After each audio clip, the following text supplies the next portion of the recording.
তুমি সব জানতে যারা, তুমি খুব ভালো করেই জানতে মায়া আজ রাতে আমাকে ধোকা দিয়ে পালাবে, তাই না? নিজের রাগকে অযৌক্তিক কথা দিয়ে ঢাকতে যেও না আরাফ। আমি এসবের কিছুই জানতাম না।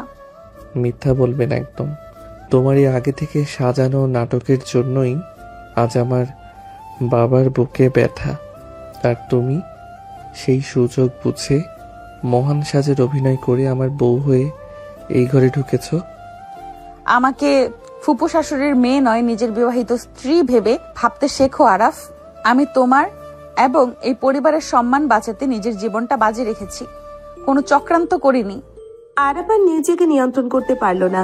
রাগে কাঁপতে কাঁপতে ড্রেসিং টেবিলের বিশাল কাচের ওপর সজোরে এক ঘুষি মারল সে। বিকট এবং ঝনঝন শব্দে কাঁচ ভেঙে টুকরো টুকরো হয়ে মেঝেতে আছড়ে পড়ল। কাচের ধারালো কোণ লেগে আরাফের ডান হাত কেটে ফিনকি দিয়ে রক্ত ছুটতে লাগলো। রক্তের কয়েকটা গাঢ় লাল ছিটে গিয়ে পড়ল যারার পরনের ভারী লাল বেনারসির ওপর। যারা এক পাও পিছিয়ে গেল না। তার চোখের দৃষ্টি শান্ত কিন্তু অসম্ভব দৃঢ়। সে ধীর পায়ে আরাফের দিকে এগিয়ে গেল। আরাফ রাগে ফুঁসছে, তার চোখ দুটো লাল হয়ে আছে। যারা ফুঁসছে, তার চোখ দুটো লাল হয়ে আছে। যারা নিজের শাড়ির আঁচলটা একটানে ছিঁড়ে ফেলল। তারপর আরাফের রক্তাক্ত হাতটা নিজের নরম হাতের মুঠোয় টেনে নিল। আরাফ হাতটা ছাড়িয়ে নিতে চাইল, কিন্তু যারার শক্ত হাতের বাঁধন সে এড়াতে পারল না। ছাড়ো আমাকে, তোমার এই মেকি দরদ আমার দরকার নেই। চুপচাপ দাঁড়িয়ে থাকো, রক্ত পড়া বন্ধ করতে হবে। বেশি জেদ করলে ক্ষতি তোমারই হবে, আমার নয়। আমার ক্ষতির আর কি বাকি রেখেছ তোমরা? আমার পুরো জীবনটা তো আজ রাতেই শেষ হয়ে গেল। জীবন তো ঠুনকো নয় যে একটা বেইমানের জন্য শেষ হয়ে যাবে। আর আমি তোমরা নই আরাফ, আমি যারা, তোমার ফুফাতো বোন আর এখন তোমার স্ত্রী। সম্পর্কটা অস্বীকার করলে সত্যিই বদলে যাবে না। যারার উষ্ণ হাতের স্পর্শ আরাফের বরফ হয়ে যাওয়া রাগের মাঝেও এক অদ্ভুত শিহরণ জাগিয়ে তুলল। আরাফ এক দৃষ্টিতে যারার মুখের দিকে তাকিয়ে রইল। যারার বয়স 27, আরাফের চেয়ে 3 বছরের বড়। ছোটবেলা থেকেই যারাকে সে আপু বলে ডাকত, অথচ আজ ভাগ্যের নির্মম পরিহাসে এই মেয়েটাই তার শরীয়ত সম্মত স্ত্রী। মাত্র 4 ঘন্টা আগের ঘটনাগুলো আরাফের চোখের সামনে ভেসে উঠল। 4 ঘন্টা আগে শহরের সবচেয়ে অভিজাত কনভেনশন হলে চারিদিকে ঝলমলে আলো, সানাইয়ের সুর আর অতিথিদের কোলাহল ছিল। আরাফ শেরওয়ানি পরে বরযাত্রীদের সাথে বসেছিল। বিয়ে পড়ানোর জন্যে কাজী সাহেবও চলে এসেছিলেন, কিন্তু কোণে মায়ার কোনো খোঁজ ছিল না। রেবেকা, ও রেবেকা, তুই একটু ভেতরে গিয়ে দেখ তো মায়া মা এখনো তৈরি হলো কিনা। কাজী সাহেব তো তাড়া দিচ্ছেন। খালাম্মা, আমি তো এই মাত্র ওখান থেকে আসলাম। কনের ঘরের দরজা তো ভেতর থেকে বন্ধ। সানা আপামনি ডাকলাম, সে কোনো কথা বলছে না। মা, আমি আর নাবিলা গিয়ে দেখছি, তুমি টেনশন করো না। মায়া ভাবি হয়তো মেকআপ নিয়ে ব্যস্ত আছে, তাই শুনতে পাইনি। হ্যাঁ খালামণি, আপনি বসুন, আমরা দুজনকে এখনই ভাবিকে নিয়ে আসছি। কাজী সাহেবকে একটু অপেক্ষা করতে বলুন। আন্টি, আমি তানিয়াদের সাথে যাই। মায়ের তো আবার একটু বেশি সাজগোজের শখ, হয়তো শাড়ি সামলাতে পারছে না। যা মামেলে, তোরা গিয়ে একটু তাড়াতাড়ি নিয়ে আয়, মেহমানরা তো বসে আছে। আরাফের ছোট বোন তানিয়া, যারার ছোট বোন নাবিলা এবং আরাফের বন্ধু মিলি তখনই কোণের রুমের দিকে ছুটে গেল। আরাফের মনে কেন যেন একটা অজানা শঙ্কা উকি দিল। সে তার বেস্ট ফ্রেন্ড রিয়াদকে ইশারা করে কাছে ডাকলো। রিয়াদ, আমার মনটা কেমন যেন কুকাইছে। তুই একটু আসাদকে বলতো পেছনের গেটটা চেক করতে। তুই খামাকা টেনশন করছিস ভাই, বিয়ের আসরে একটু দেরি তো হয়ই। আমি আসাদকে পাঠিয়ে দেখছি, তুই শান্ত হয়ে বস। ভাইয়া, তুই এত ঘামছিস কেন? এসি তো ফুল পাওয়ারে চলছে, ভাবি ঠিকই চলে আসবে। জানি না সামির, ভেতর থেকে কেমন যেন একটা দম বন্ধ করা অনুভূতি হচ্ছে। মনে হচ্ছে খুব খারাপ কিছু ঘটতে যাচ্ছে।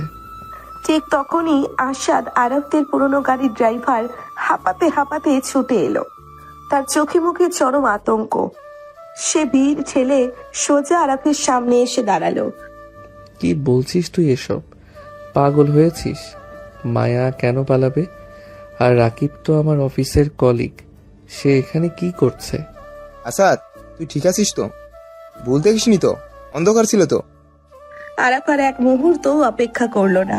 শেরওয়ানির সামনে সে পাগলের মতো ছুটলো পেছনের গেটের দিকে। তার পেছন পেছন রিয়াদ আর স্বামীরও দৌড়ালো।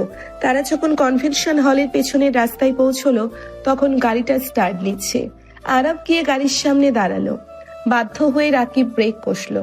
গাড়ির ভেতরে বিয়ের শাড়ি পরা মায়া এবং তার পাশে রাকিব বসেছিল। আরাফ গাড়ির দরজা টেনে খুললো। বিয়ের লাল শাড়ি পরে তুমি এই লোকটার হাত ধরে কোথায় যাচ্ছ মায়া? আমার সাথে এমন বেইমানি তুমি কিভাবে করতে পারলে? যেখানে আমার আসল গন্তব্য আরাফ, তুমি কি সত্যি ভেবেছিলে আমি তোমার মতো একটা আবেগী বোকা ছেলেকে বিয়ে করব? তার মানে আমাদের এতদিনের সম্পর্ক, আজকের এই বিয়ের আয়োজন সব মিথ্যে ছিল? মিথ্যে হবে কেন শ্যালক মশাই? তোমার বাবার সই করা ওই কোম্পানির পাওয়ার অফ অ্যাটর্নি আর প্রপার্টি পেপারস তো একদম সত্যি।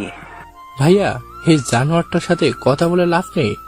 ওকে আমি আজ মেরেই ফেলবো। আমাদের সব সম্পত্তি চুরি করে এরা পালাচ্ছে। স্বামীর তেড়ে যেতে নিলেই মায়া গাড়ি থেকে নেমে আসে। তার চোখে মুখে চরম তাচ্ছিল্য। গায়ে হাত তোলার চেষ্টা করলে ফল খুব খারাপ হবে সামির। আরাফ, তুমি আমাকে ভালোবাসতে, কিন্তু আমার ভালোবাসা ছিল তোমার বাবার ওই বিশাল সম্পত্তির প্রতি। সানা আমাকে সব কাগজ বের করে দিয়েছে। তুমি আর তোমার পরিবার আজ থেকে পথে বসবে। তুমি এত নীচ হতে পারো মায়া? আমার বাবার সম্পত্তি নেওয়ার জন্য তুমি ভালোবাসার নাটক করলে। দুনিয়াটা এমনই আরাফ, বোকারা ঠকে, বুদ্ধিমানরা জেতে। এখন সরে দাঁড়াও, আমাদের ফ্লাইট আছে। মায়া আর রাকিব দ্রুত গাড়ি নিয়ে অন্ধকারে মিলিয়ে গেল। আরাফ পাথরের মতো দাঁড়িয়ে রইল। রিয়াদ তাকে ধরে ভেতরে নিয়ে এলো। ভেতরে তখন এক ভয়াবহ পরিস্থিতি। সব সত্যি জানাজানি হয়ে গেছে। তানিয়া আর নাবিলা কাঁদছে। আরাফের চাচা শফিক এবং চাচি রোমানা পরিস্থিতি আরো ঘোলাটে করে তুলছেন। আমি তো আগেই বলেছিলাম ভাইজান, ওই মেয়ে সুবিধার নয়। এখন সমাজের মানুষের কাছে আমরা মুখ দেখাবো কি করে? এত বড় অপমান তো আমাদের বংশে কখনো হয়নি। ঠিকই তো, আমাদের ফাহিমের বিয়ের সময় এমন হলে তো আমি মরেই যেতাম।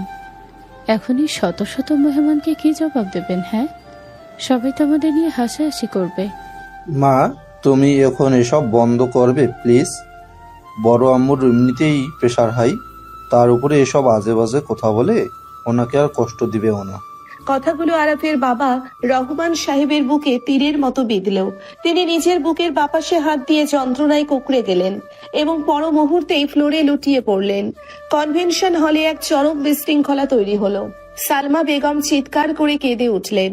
ওগো, কি হলো তোমার?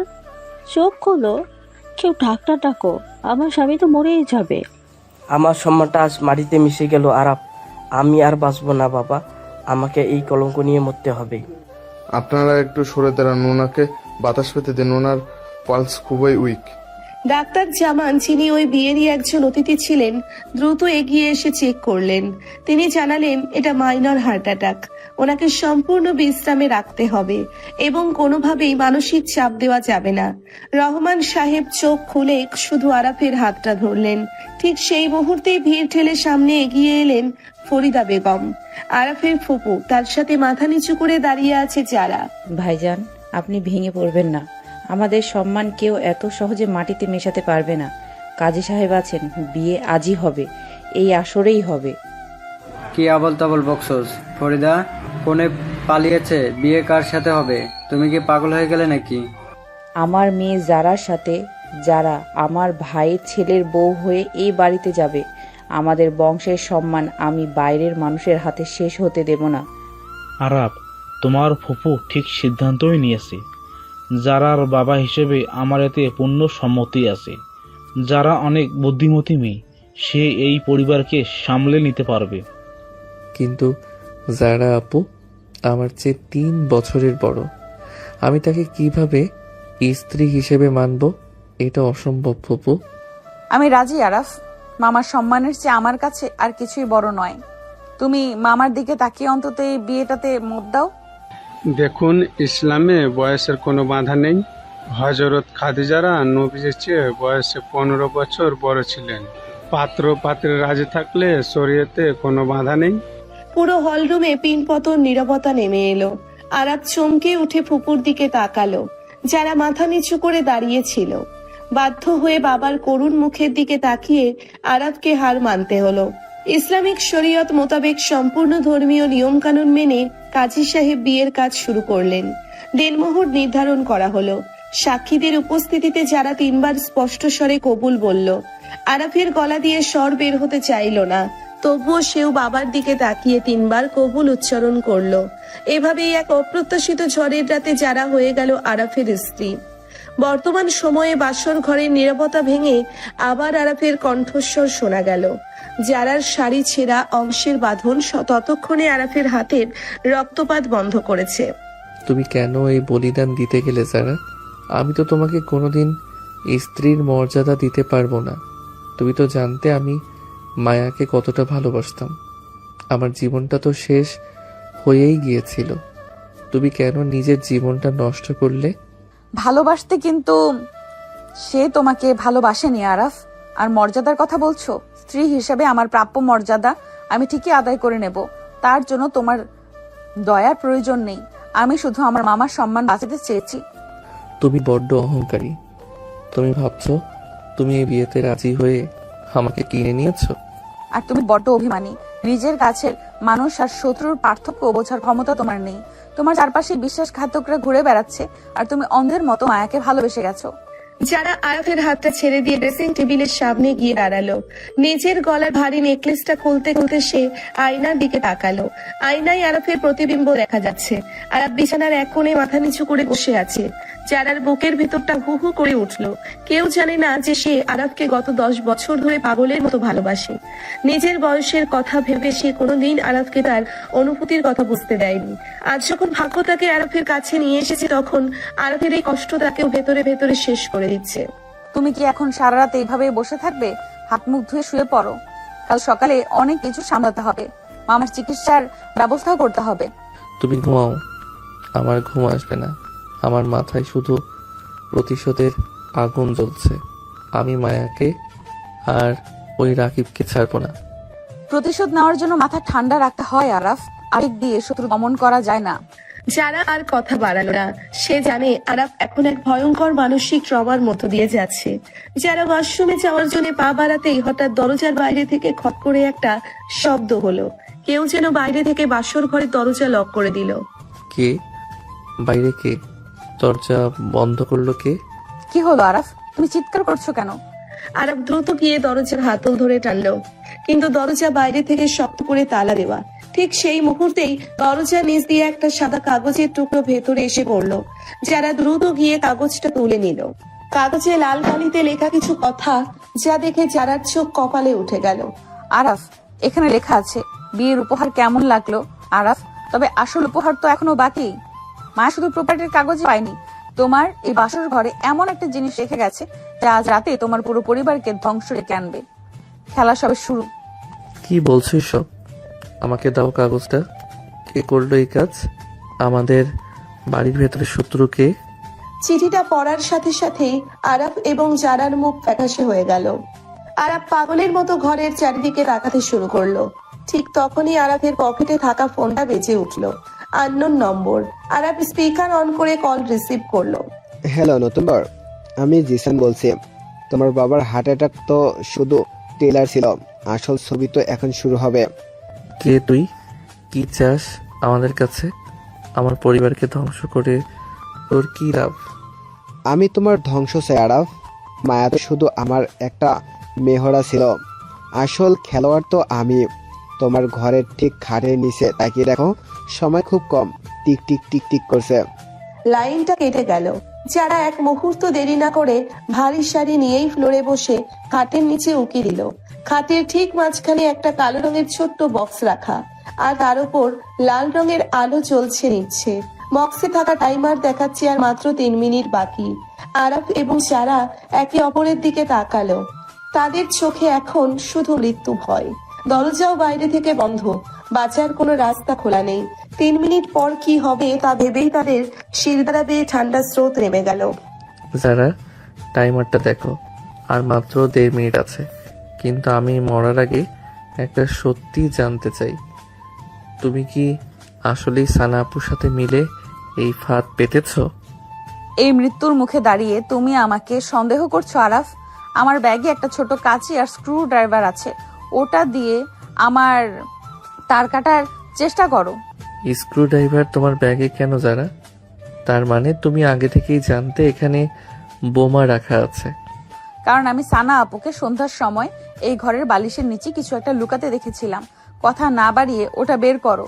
সানা আপু আমাদের নিজেদের ফুফাতো বোন আমাদের এভাবে মারতে চায়? আরাফ আর এক মুহূর্ত নষ্ট না করে জারার ব্যাগ থেকে স্ক্রুড্রাইভারটা বের করে নিল। তার হাত প্রচন্ডভাবে কাঁপছিল। খাটের নিচে লাল আলোটা তখন তীব্র গতিতে জ্বলছিল আর নিভছিল। টাইমারের সংখ্যাগুলো দ্রুত কমে আসছিল, 50, 49, 48। যারাও আরাফের পাশে ফ্লোরে বসে পড়ল।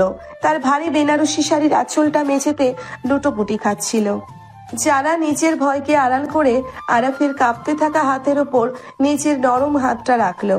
যারার হাতের সেই উষ্ণ স্পর্শ আরাফের ভেতরের ভয়কে এক নিমেষে এক অদ্ভুত সাহসে বদলে দিল। শান্ত হও আরাফ, রাগ আর ভয় একসাথে থাকলে মানুষ ভুল সিদ্ধান্ত নেয়। দেখো এখানে দুটো তার আছে, একটা নীল আর একটা লাল। ঠান্ডা মাথায় ভেবে দেখো সানা আপু কোন রংটা বেশি পছন্দ করত। আমি কোন তারটা কাটবো যারা? যদি ভুল তার কাটি তবে এই মুহূর্তেই আমরা উড়ে যাব, আমাদের বাঁচানোর মতো কেউ থাকবে না। লাল তারটা কাটো আরাফ।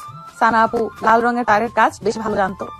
সে যখন আইটি ফার্মে নেটওয়ার্কিং এর কাজ করতো, আমি তাকে ডায়েরিতে লাল তারের সার্কিট আটকাতে দেখেছি। আমার মন বলছে লাল তারটাই মেন সুইচ। যদি তোমার ধারণা ভুল হয়, যদি আমরা এই সেকেন্ডেই মারা যাই, তুমি কি মৃত্যুর জন্য তৈরি যারা? যদি মারা যায় তবে একসাথেই মরবো আরাফ। অন্তত মৃত্যুর পর তো তুমি আমাকে পর্বে দূরে ঠেলে দিতে পারবে না। স্ত্রী হিসেবে তোমার পাশে মরতেও আমার কোনো আপত্তি নেই। যারার চোখের কোণ দিয়ে এক ফোঁটা জল গড়িয়ে পড়ল। সেই জলের বিন্দুতে কোনো অভিনয় ছিল না, ছিল এক বুক গভীর অভিমান আর ভালোবাসা। আরাফ যারার চোখের দিকে তাকিয়ে স্তব্ধ হয়ে গেল। এই মেয়েটা তাকে এতটা ভালোবাসে সে, যে মৃত্যুর মুখ দাঁড়িয়েও শান্তভাবে তার পাশে বসে আছে। যেখানে মায়া তাকে শুধু রাখার জন্য ধোকা দিয়ে চলে গেল। টাইমার তখন দেখাচ্ছে মাত্র 10 সেকেন্ড। আরাফ চোখ বন্ধ করে আল্লাহর নাম নিয়ে যারার হাতটা শক্ত করে ধরলো এবং অন্য হাত দিয়ে লাল তারটা একটা কেটে দিল। চারদিকের বাতাসে থমকে গেল। যারা তার চোখ দুটো শক্ত করে বন্ধ করে আরাফের বুকের সাথে মিশে গেল। আরাফও তাকে নিচের বাহু বন্ধনে জড়িয়ে নিল। এক তীব্র আকর্ষণে দুজনের খুব কাছাকাছি চলে এলো। আর আরাফের দ্রুত চলতে থাকা হৃদস্পন্দন একাকার হয়ে গেল। বাসর ঘরের সেই ভয়াল মুহূর্তেই তাদের মাঝে এক অদ্ভুত রোমান্টিক আবেশ তৈরি হলো। টাইমারটা শূন্যতে এসে থমকে গেল, কিন্তু কোনো বিস্ফোরণ হলো না। যারা চোখ খোলো, আমরা বেঁচে আছি, বোমাটা ফাটেনি। জিসান আমাদের ভয় দেখাচ্ছিল। আমরা সত্যি বেঁচে আছি আরাফ, নাকি এটা আমার কোনো ভুল কল্পনা? না যারা, এটা সত্যি। টাইমারটা বন্ধ হয়ে গেছে।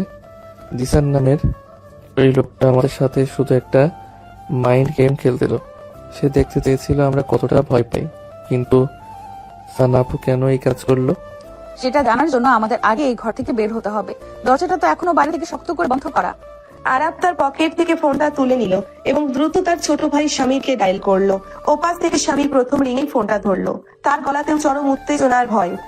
ভাইয়া তোরা ঠিক আছিস তো? আমরা বাসর ঘরের দরজার সামনে দাঁড়িয়ে আছি, কিন্তু চাবিটা খুঁজে পাচ্ছি না। খেয়েছেন বাহির থেকে তালা মেরে চাবি নিয়েছে।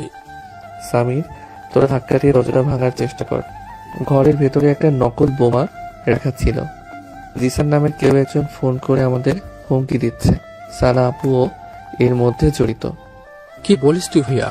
সোনা আপু জড়িত? রিয়াদ ভাই জলদি এসো, দরজাটা ভাঙতে হবে। ভেতরে যারা আপু আর ভাইয়া আটকে আছে। ওপাশ থেকে দরজায় ভারী কিছুর আঘাতের শব্দ শোনা যেতে লাগলো। রিয়াদ আর স্বামীর মিলে পুরো শক্তি দিয়ে দরজায় ধাক্কা মারছিল। কয়েকবার সজোরে আঘাত করার পর বাসর ঘরের কাঠের দরজাটা বিকট শব্দে ভেঙে খুলে গেল। দরজা খুলতেই বাইরে দাঁড়িয়ে থাকা পুরো পরিবার ভেতরে ছুটে এলো। সবার চোখে মুখে আতঙ্ক আর বিস্ময়। একই ড্রেসিং টেবিলের কাজ ভাঙা কেন? আর আরাফ, তোমার হাতে রক্ত কেন? যারা কি তোমার উপর আক্রমণ করেছে? এই বিয়ে মেনে নেয়নি বলে কি ও এমন করলো? না চাচা, যারা কিছু করেনি। আমি নিজের রাগে কাজ ভেঙেছি, কিন্তু আসল কথা সেটা নয়। সানা আপু কোথায়? ওনাকে ডাকুন এখনই। সানা তো নিজের ঘরে ঘুমাচ্ছে বাবা। ও তো মায়ার সাথে চলে যাওয়ার পর থেকে কান্নাকাটি করছিল। বলছিল ওর মাথা ব্যথা করছে। না আম্মা, সানা আপু ঘুমাচ্ছে না। সে আজ সন্ধ্যার সময় এই ঘরে একটা সন্দেহজনক বক্স লুকিয়ে রেখেছিল। আরাফের ফোনে জিসান নামের একটা কল করে আমাদের উড়িয়ে দেওয়ার হুমকি দিয়েছিল। সানা আপু এর পেছনে আছে। ও মা, কি শুনছি এসব? ফরিদা বা, তোমার এক মেয়ে তো বিয়ের আসরে কোণে পালানোর পর মহান সেজা রাফের গলায় ঝুলে পড়লো, আর বড় মেয়ে নাকি এই বাড়িতে বোমা রাখছে। তোমরা কি আমাদের পুরো পরিবারকে শেষ করতে এসেছো? রুমানা, মুখ সামলে কথা বলো। সানা আমার বড় মেয়ে, ও এমন কাজ করতেই পারে না। ও কেন এই পরিবারের ক্ষতি করবে, যেখানে ও নিজের বোন এই বাড়ির বউ হয়েছে? আমি নিজে সানাপুর রুমে গিয়ে দেখে আসছি সে আছে কিনা। ফাইম ভাই, তুমিও আমার সাথে এসো। শামির আর ফাহিম দ্রুত সানার রুমের দিকে ছুটে গেল। বাকি সবাই বাসর ঘরে স্তব্ধ হয়ে দাঁড়িয়ে রইল।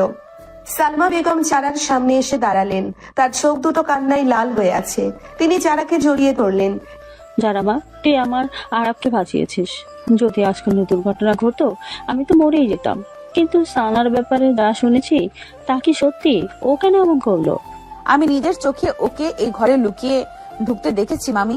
তখন ততটা খেয়াল করিনি, কারণ সবাই বিয়ের আয়োজন নিয়ে ব্যস্ত ছিল।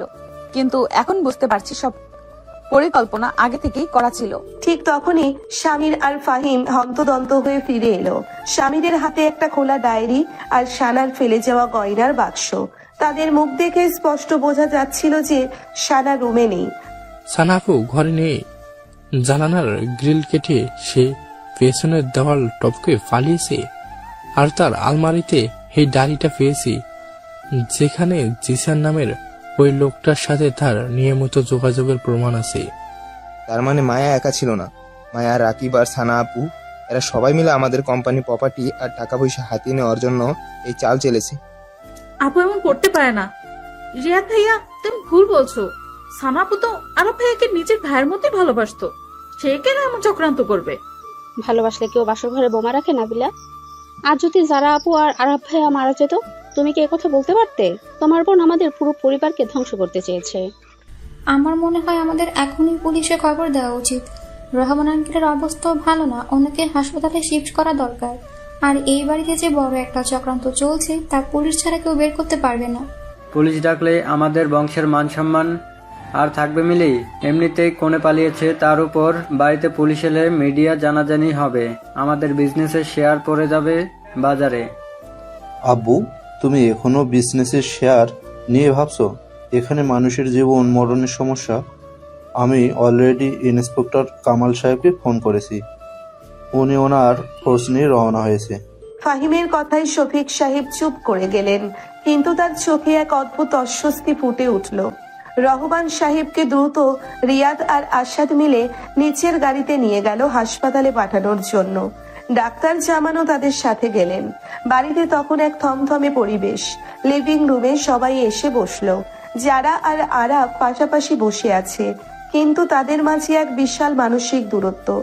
আরাব যারাকে বাঁচানোর জন্য কৃতজ্ঞ, কিন্তু তার মনের ভেতরের সন্দেহ পুরোপুরি কাটেনি।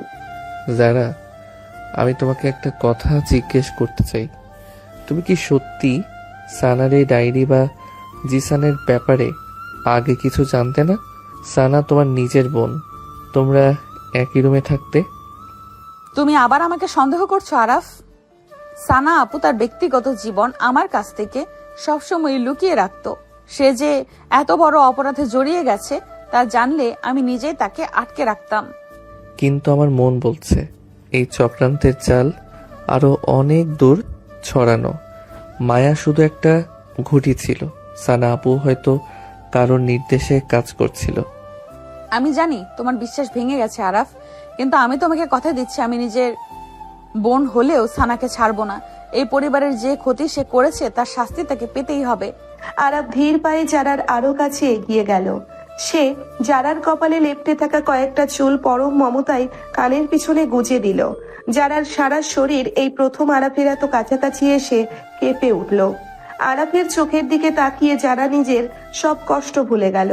অসম বয়সের এই সম্পর্কের মাঝেও এক অদ্ভুত ভালো লাগার জন্ম নিতে শুরু করলো, যা দুজনেই মনে মনে অনুভব করতে পারছিল, কিন্তু মুখে প্রকাশ করতে পারছিল না। ঠিক তখনই বাড়ির সামনে কয়েকটি পুলিশের গাড়ির সাইরেন শোনা গেল ইন্সপেক্টর কামাল তার ফোর্স নিয়ে ড্রয়িং রুমে প্রবেশ করলেন। আসসালামু আলাইকুম, আমি ইন্সপেক্টর কামাল। ফাহিম সাহেব আমাকে পুরো ঘটনা ফোনে সংক্ষেপে বলেছেন। রহমান সাহেবের অবস্থা এখন কেমন? ওনাকে রিয়াদ আর আসাদ ড্রাইভার মিলে হাসপাতালে নিয়ে গেছে। ডাক্তার জামান আছেন সাথে। কামাল সাহেব, আমাদের বাড়িতে এক ভয়ঙ্কর চক্রান্ত হয়েছে। হ্যাঁ, আমি বুঝতে পারছি। আরফ সাহেব, আপনি বললেন সানা নামের মেয়েটা পালিয়েছে আর বাসর ঘরে একটা টাইমার বক্স পাওয়া গেছে। হ্যাঁ ইন্সপেক্টর, এই যে সেই বক্সটা, যারা ঠিক সময়ে লাল তারটা না কাটলে হয়তো আমরা এখন বেঁচে থাকতাম না। যদিও এটা আসল বোমা ছিল না, কিন্তু আমাদের ভয় দেখানোর জন্য এটা করা হয়েছিল। হ্যাঁ, এটা আসলে একটা ফেক আইডি, কিন্তু যে এটা তৈরি করেছে সে প্রফেশনাল। করিম সাহেব, আপনার বড় মেয়ে সানা কি আগে থেকে কোনো জিসান নামের ছেলের সাথে সম্পর্ক ছিল? আপনার কি কোনো ধারণা আছে? আমি তো কিছুই জানি না ইন্সপেক্টর। সানা শান্তশিষ্ট মেয়ে ছিল। ও যে এমন একটা অপরাধ চক্রের সাথে জড়িয়ে যাবে তা আমি স্বপ্নেও ভাবিনি। আমার মাথায় কাজ করছে না। হাসেম, তুমি কি আজ রাতে সানাকে পেছনের গেট দিয়ে যেতে দেখেছো? তুমি তো বাড়ির কাজের লোক, তোমার তো খেয়াল রাখার কথা। না স্যার, আমি তো সামনের গেটে মেহমানদের গাড়ি পার্কিং দেখছিলাম। অনেক ভিড় ছিল তো। তবে রেবেকা আপা মনে হয় সানা মামুনিকে পিছনের দিকে যাইতে দেখছিল। হ্যাঁ স্যার, আমি দেখেছিলাম সানা আপার হাতের মধ্যে একটা কালো ব্যাগ নিয়ে পিছনের বাগানের দিকে যাচ্ছিল। আমি ভাবছিলাম ও হয়তো বিয়ের ঝামেলার কারণে কান্নাকাটি করতে গেছে, তাই কিছু বলি নাই। আমি যদি জানতাম ও পালায়া যাব তবে তো চিৎকার দিতাম। ঠিক আছে তানিয়া আর নাবিলা, তোমরা কি মায়ের রুমে কোনো সন্দেহজনক জিনিসপত্র পেয়েছো যখন তোমরা ওকে ডাকতে গিয়েছিলে? আমরা যখন ঘরের দরজা ভেঙে ঢুকছিলাম তখন পুরো ঘর ফাঁকা ছিল, আলমারি খোলা ছিল, আর মায়া ভাবের সমস্ত গয়নাও উধাও ছিল। সানা আপুও তখন আমাদের সাথেই ছিল, কিন্তু সে হঠাৎ করে ভিড়ের মধ্যে কোথায় যেন হারিয়ে গেল। হ্যাঁ কামাল স্যার, সানাপু বলছিল সে বড় আব্বুর জন্য পানি আনতে যাচ্ছে, তারপর ও আর ফিরে আসেনি। ইন্সপেক্টর কামাল ডায়েরিটা হাতে নিয়ে পাতা উল্টাতে লাগলেন। ডায়েরির শেষ পাতায় জিসানের হাতের লেখা স্পষ্ট দেখা যাচ্ছে। সেখানে লেখা ছিল, কাজটা শেষ হলেই আমরা দুজনে এই দেশ ছেড়ে চলে যাব সানা। রহমান সাহেবের পুরো সম্পত্তি এখন আমাদের হাতের মুঠোয়। ইন্সপেক্টর কামাল বক্সটার দিকে গভীরভাবে তাকালেন। হঠাৎ ওনার চোখ গেল বক্সের গায়ে লাগানো একটি ছোট্ট চকচকে জিনিসের ওপর। তিনি পকেট থেকে একটা ম্যাগনিফাইং গ্লাস বের করে ওটা পরীক্ষা করলেন। সবাই একটু শান্ত হন। আরফ সাহেব, এই বক্সের ওপর একটা অন্তত শক্তিশালী স্পাই ক্যামেরা আর লেন্স লাগানো আছে।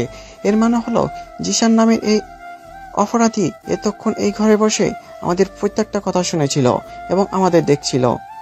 কি বলছেন ইন্সপেক্টর? তার মানে জিসান এখনো আমাদের উপর নজর রাখছে? ঠিক সেই মুহূর্তেই আরাফের পকেটে থাকা ফোনটা আবার উচ্চ শব্দে বেজে উঠল। স্ক্রিনে সেই একই আননোন নম্বর। পুরো ঘুমের মানুষ ভয়ে স্তব্ধ হয়ে গেল। ইন্সপেক্টর কামাল ইশারা করলেন কলটা রিসিভ করে স্পিকার অন করতে। আরাফ কাঁপতে কাঁপতে কলটা রিসিভ করলো। ওপাশ থেকে জিসানের সেই চেনা ভয়ঙ্কর ও তাচ্ছিল্য ভরা হাসির শব্দ ভেসে এলো, যা শুনে যারার হাত দুটো আবার বরফ হয়ে গেল। কি ইন্সপেক্টর কামাল, বোমার তার কেটে খুব হিরো সেজেছ তো তোমরা? ভেবেছ খেলা শেষ হয়ে গেছে, কিন্তু তোমরা ভুলে গেছো সানা তো শুধু বাইরে থেকে চলে গেছে। আমার আসল পার্টনার, যে এই চক্রান্তের মূল মাথা, সে তো এখনো ওই ঘরের ভেতরেই তোমাদের সবার সাথে সোফায় দাঁড়িয়ে আছে। সে মাত্রই আমাকে মেসেজ করে জানালো যে পুলিশ চলে এসেছে। জিসানের এই কথাটি শোনার সাথে সাথে ড্রয়িং রুমের সবার বুক কেঁপে উঠল। প্রত্যেকের দিকে সন্দেহের চোখে তাকাতে লাগলো। শফিক সাহেব, রুমানা চাচি, ফাহিম, রিয়াদ মিলি নাকি আশাদ ড্রাইভার? কে লুকিয়ে আছে এই পরিবারের ভেতরে শত্রুর চর হয়ে? কে জিসানকে প্রতি মুহূর্তের খবর পৌঁছে দিচ্ছে? কেউ কিছু বুঝে ওঠার আগেই হঠাৎ করে পুরো বাড়ির মেইন পাওয়ার গ্রিড ধপ করে কেটে দেওয়া হলো। মুহূর্তের মধ্যেই পুরো বাড়ি ঘুটঘুটে অন্ধকারে ডুবে গেল। চারিদিকে এক ভয়াবহ নীরবতা। ঠিক সেই সময় রহমান সাহেবের ওপরের ঘর থেকে এক বুক ফাটানো তীব্র চিৎকার শোনা গেল, আর তারপর পরই বিকট শব্দে একটা পিস্তলের গুলির আওয়াজ হলো। বাবা! আরাফ অন্ধকারে পাগলের মতো চিৎকার করে উঠল। যারা অন্ধকারেও আরাফের হাতটা শক্ত করে জড়িয়ে ধরল, কিন্তু ওপরের ঘরে তখন কার যেন ভারী জুতো পরে দৌড়ে পালানোর শব্দ শোনা যাচ্ছিল। বাবা, কে ওখানে? ফায়ার করলো কে? যারা, আমার হাত ছাড়ো, আমাকে উপরে যেতে হবে। না আরাফ, অন্ধকারে তুমি একা যাবে না। খুনি এখনো ওপরেই আছে, তোমারও বিপদ হতে পারে। কেউ এক পাও নড়বেন না। কনস্টেবল, টর্চ জ্বালাও। আরব সাহেব, আমার পিছনে আসুন। ঘুটঘুটে অন্ধকারে টর্চের সরু আলোটা সিঁড়ি বেয়ে ওপরের দিকে এগোতে লাগলো। ঠিক তখনই ওপর থেকে কারো ভারী শরীর সিঁড়ি দিয়ে গড়িয়ে নিচে এসে পড়ল। আরাফ টর্চের আলোটা ফ্লোরে ফেলতেই আতঙ্কে জমে গেল। সিঁড়ির শেষ ধাপে রক্তাক্ত অবস্থায় পড়ে আছে রেবেকা খালা। তার বুকে গুলি ক্ষত থেকে ফিনকি দিয়ে রক্ত বের হচ্ছে। যারা এক ছুটে রেবেকার পাশে গিয়ে বসলো। রেবেকা খালা, চোখ খুলুন খালা। ইন্সপেক্টর, উনি এখনো বেঁচে আছেন, জলদি অ্যাম্বুলেন্স ডাকুন। খালা, কে করেছে এই কাজ? কে গুলি করলো আপনাকে? রেবেকা খুব কষ্টে শ্বাস নিচ্ছিল। তার মুখ দিয়ে রক্তের ফেনা বের হচ্ছে। সে তার কাঁপা কাঁপা হাতটা তুলে উপরের অন্ধকার বারান্দার দিকে ইশারা করলো। ছোট ভাইজান, সানা আপামনি একা না। ওই লোকটা ঘরে ঢোকার সময় আমি চিনে ফেলেছি। ওই কালা জাদুগুলো। কোন লোকটা খালা? কার কথা বলছেন আপনি? আমাদের পরিবারের ভেতরের কেউ? ফাহিম ভাইজান। রেবেকার কথা শেষ হওয়ার আগেই তার হাতটা ফ্লোরে লুটিয়ে পড়ল। চোখ দুটো স্থির হয়ে গেল। রেবেকা আর বেঁচে নেই। ঠিক সেই মুহূর্তেই সারা বাড়ির আলো দপ করে জ্বলে উঠল। ইন্সপেক্টর কামালের নির্দেশে বাইরে থেকে জেনারেটর চালু করা হয়েছে। আলোর নিচে রেবেকার রক্তাক্ত মৃতদেহ দেখে ড্রয়িং রুমে দাঁড়িয়ে থাকা সালমা বেগম বিকট এক চিৎকার দিয়ে জ্ঞান হারিয়ে ফ্লোরে পড়ে গেলেন। তানিয়া আর নাবিলা ছুটে গিয়ে তাকে ধরল। মা, চোখ খোলো মা। আরাব ভাই, মাকে দেখো, মা তো নিঃশ্বাস নিচ্ছে না। তানিয়া, তুই কাঁদিস না, মামির চোখে মুখে পানির ছিটে দে। নাবিলা, তুই তাড়াতাড়ি ফার্স্ট এড বক্স থেকে মামির প্রেশারের ওষুধটা নিয়ে আয়। এই বাড়িতে এসব কি হচ্ছে? খুন খারাপই শুরু হয়ে গেল। আরাব, তুমি এসব পুলিশ বোমার নাটক করে আমাদের সবাইকে মেরে ফেলবে নাকি? চাচা, আপনি কি কানে কম শোনেন? রেবেকা খালা মরার আগে কার নাম বলে গেল সেটা কি আপনার কানে যায়নি? আপনার গুণধর ছেলে ফাহিম কোথায়? আরাব চোখ লাল করে ভিড়ের মধ্যে ফাহিমকে খুঁজতে লাগলো। ফাহিম সোফার এক কোণে দাঁড়িয়ে ঘামছিল। আরাব এক লাফে ফাহিমের কলার চেপে ধরলো। তুই এই কাজ করেছিস ফাহিম? রেবেকা খালাকে তুই গুলি করেছিস? বাবার সম্পত্তি হাতানোর জন্য তুই মায়া আর জিসানের সাথে হাত মিলিয়েছিস? পাগল হয়েছিস তুই আরাব? আমার কলার ছাড়। আমি কেন ওই কাজের বেটিকে গুলি করতে যাব? কারেন্ট যাওয়ার পর থেকে তো এই সোফাতেই দাঁড়িয়েছিলাম। এই আরাফ, তুই আমার ছেলের গায়ে হাত তুলছিস কোন সাহসে? ফাহিম কেন খুন করবে? ওই রেবেকা তো ঘর অন্ধকারে ভুলভাল বকে মরে গেছে। তুই আমার ফাহিমকে ফাঁসানোর চেষ্টা করছিস? রুমানা, নিজের ছেলেকে বাঁচানোর জন্য একটা মৃত মানুষের নামে মিথ্যা অপবাদ দিও না।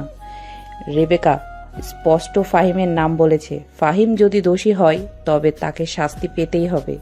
ফরিদা, তুমি নিজের চরকায় তেল দাও। তোমার বড় মেয়ে শানা তো বোমা রেখে চাল চুরি করে পালিয়েছে।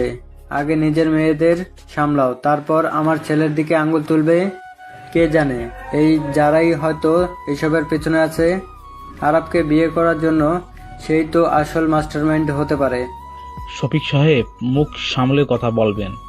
যারা আপনার ভাইয়ের জীবন বাঁচানোর জন্য নিজের জীবন বাজি রেখেছে, আর আপনি তাকে সন্দেহ করেছেন? Stop it. আপনারা সবাই চুপ করুন। এটা একটা মার্ডার সিন।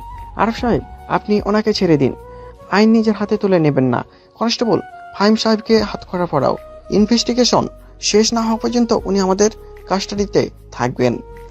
ইন্সপেক্টর, আপনি চরম ভুল করছেন। আমি কাউকে খুন করিনি। বিশ্বাস করুন, ওই জিশান নামের লোকটা আমাদের সবাইকে ফাঁসানোর জন্য একটা গেম খেলছে। আব্বু, আমাকে বাঁচাও। পুলিশ ফাহিমকে হাতকড়া পরিয়ে ড্রয়িং রুমের একপাশে বসিয়ে রাখলো। সফিক সাহেব এবং রোমানা চাচি চিৎকার করে কান্নাকাটি করতে লাগলেন। পুরো বাড়িটা একটা মৃত্যুপুরীতে পরিণত হয়েছে। ফ্লোরে পড়ে থাকা রক্তের দাগগুলো এই অভিজাত পরিবারের ভেতরের নোংরা রূপটা সবার সামনে তুলে ধরেছে। ইন্সপেক্টর কামাল তার দল নিয়ে ওপরের ঘরে গেলেন তল্লাশি চালাতে। যারা ধীর পায়ে আরাফের কাছে এসে দাঁড়ালো। আরাফের হাত থেকে তখনও টপ টপ করে রক্ত পড়ছে। কাঁচ ভাঙার ক্ষতটা আবার খুলে গেছে। আরাফ, তোমার হাত দিয়ে অনেক রক্ত পড়ছে, চলো ঘরে চলো, আমি ক্ষতটা পরিষ্কার করে ব্যান্ডেজ করে দিচ্ছি। আমার এই রক্তের কোনো দাম নেই যারা। আমার বাবা হাসপাতালে মৃত্যুর সাথে লড়ছেন, আমার বাড়িতে খুন হচ্ছে, আমার নিজের ভাই বোনেরা আমার পিঠে ছুরি মারছে। আমি আর পারলাম না যারা, আমি হেরে গেলাম। আরাফের গলাটা ভেঙে গেল, তার চোখের কোণে পানি চিকচিক করছে। যারা আর কোনো কথা না বলে আরাফের সুস্থ হাতটা ধরে টান দিয়ে তাকে বাসর ঘরের দিকে নিয়ে চলল। ঘরটার দরজা ভাঙা, ভেতরে কাঁচের টুকরো ছড়ানো। যারা সাবধানে আরাফকে খাটের এক কোণে বসালো। তারপর ফার্স্ট এইড বক্স থেকে ডেটল তুলো আর ব্যান্ডেজ বের করে আনলো। আরাফ শূন্য দৃষ্টিতে দেওয়ালের দিকে তাকিয়ে আছে। যারা ফ্লোরে হাঁটু গেড়ে বসে আরাফের রক্তাক্ত হাতটা নিজের কোলে টেনে নিল। ডেটলে ভেজানো তুলো দিয়ে সে খুব পরম মমতায় আরাফের ক্ষতটা পরিষ্কার করতে শুরু করলো। একটু জ্বলবে আরাফ, সহ্য করে নাও। এই শারীরিক জ্বালাটা ভেতরের যন্ত্রণার কাছে কিছুই না যারা। তুমি কেন আমার এত যত্ন নিচ্ছ?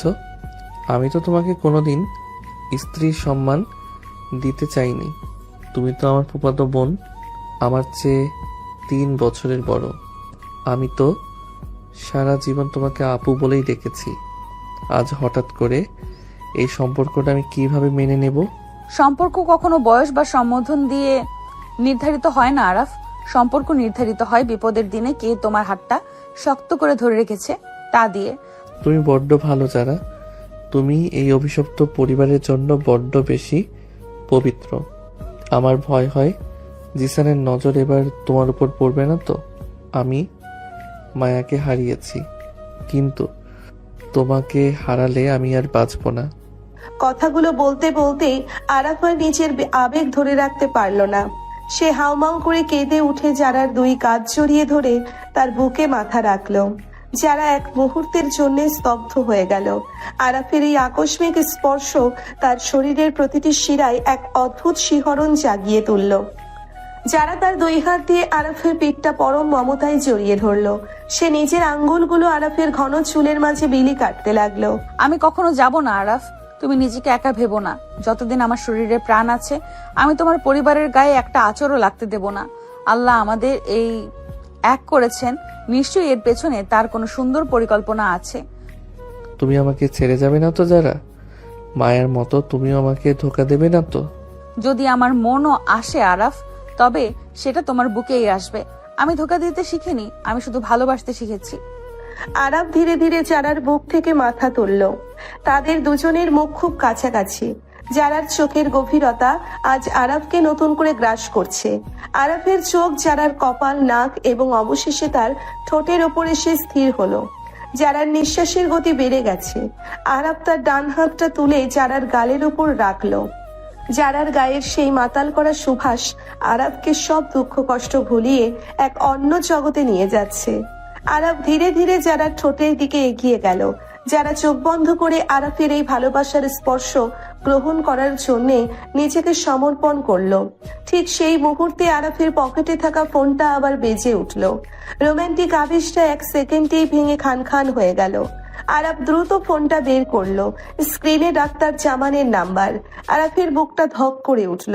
সে দ্রুত কলটা রিসিভ করে কানে ধরলো। হ্যালো ডাক্তার জামান, বাবা কেমন আছেন? ওনার জ্ঞান ফিরেছে? আপনারা কি সিটি হাসপাতালে পৌঁছেছেন? আরাফ, তুমি কোথায় বাবা? আমি তো 1 ঘন্টা ধরে সিটি হাসপাতালে এমার্জেন্সিতে বসে আছি। রহমান সাহেবকে তো এখানে আনা হয়নি। কি বলছেন এসব? রিয়াদ আর আসাদ তো আমার বাবার মাথা কোলে নিয়ে আমাদের পুরনো গাড়িতে করেই আপনার সাথে বের হলো। আমি তো নিজের চোখে দেখলাম। হ্যাঁ, তারা তোমার গাড়িতে ছিল। এবং আমি তোমার গাড়িতে তাদের পৌঁছেছিলাম, কিন্তু মেন রোডের সিগন্যালে একটা কালো এসআইডি এসে হঠাৎ করে আমার গাড়ির সামনে ব্রেক করে আমাকে আটকে দেয়। আমি কিছু বোঝার আগে রিয়াদের গাড়ি সিগন্যাল ভেঙে যায়, রাস্তায় ঢুকে স্পিড বাড়িয়ে চোখের পলকে গায়েব হয়ে যায়। আমি ভেবেছিলাম তারা হয়তো শর্টকাট নিচ্ছে, কিন্তু ওরা তো হাসপাতালে আসেনি। আপনি পাগল হয়ে গেছেন ডাক্তার জামান। আমার বাবা ওই গাড়িতে, রিয়াদ আমার বেস্ট ফ্রেন্ড, ও বাবাকে নিয়ে কোথায় যাবে? আসাদি বা কোথায়? আপনারা পুলিশকে জানাননি কেন? আমি কামাল সাহেবকে জানানোর চেষ্টা করছিলাম, কিন্তু ওনার ফোন রিচেবল। আর আমার মন বলছে খুব বড় কোন বিপদ হয়েছে। রিয়া ছেলেটা আমার প্রথম থেকেই সুবিধার মনে হচ্ছিল না। আরাফের হাত থেকে ফোনটা প্রায় খসে পড়ছিল। যারা দ্রুত ফোনটা ধরে নিল। আরাফের মুখটা সাদা ফ্যাকাশে হয়ে গেছে, তার পুরো পৃথিবী যেন তার পায়ের নিচ থেকে সরে যাচ্ছে। রিয়াদ তার 10 বছরের বন্ধু, যে তার প্রতিটি সুখ দুঃখে পাশে ছিল, সেই রিয়াদ তার সাথে বিশ্বাসঘাতকতা করেছে। এটা কোনোভাবেই মেনে নেওয়া যায় না। আরাফ, নিজেকে সামলাও। ডাক্তার জামান হয়তো ভুল দেখেছেন। রিয়াদ ভাইয়া এমন কাজ করতেই পারে না। তুমি রিয়াদ ভাইয়াকে কল করো এক্ষুনি। আরাফ কাপা হাতে রিয়াদের নম্বরে কল করলো, ফোন বন্ধ। আশাদের নম্বরে কল করলো, সেটাও বন্ধ।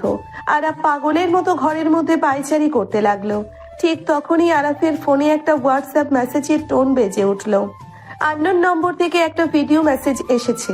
আরাফ এবং চারা দুজনে মিলে দ্রুত ভিডিওটা প্লে করলো। ভিডিওটা চালু হতেই আরাফের গলার কাছে একটা কান্না দলা পাকিয়ে উঠলো। ভিডিওতে দেখা যাচ্ছে একটি পুরনো পরিত্যক্ত গোডাউনের ভেতর রহমান সাহেবকে একটি কাঠের চেয়ারের সাথে শক্ত দড়ি দিয়ে বেঁধে রাখা হয়েছে। ওনার জ্ঞান নেই, মাথাটা একদিকে হেলে আছে। ওনার বুকের উপর দিয়ে একটা লাল রঙের লেজার লাইটের আলো ঘুরছে। ক্যামেরাটা ধীরে ধীরে ঘুরে ডান দিকে গেল। সেখানে দাঁড়িয়ে আছে আর কেউ নয়, স্বয়ং রিয়াদ। তার এক হাতে একটা কালো রঙের রিভলভার আর অন্য হাতে রহমান সাহেবের সেই প্রপার্টির ফাইলটা। রিয়াদের মুখে এক ক্রূর এবং ভয়ঙ্কর হাসি। কিরে দোস্ত, বাসর রাত কেমন কাটছে?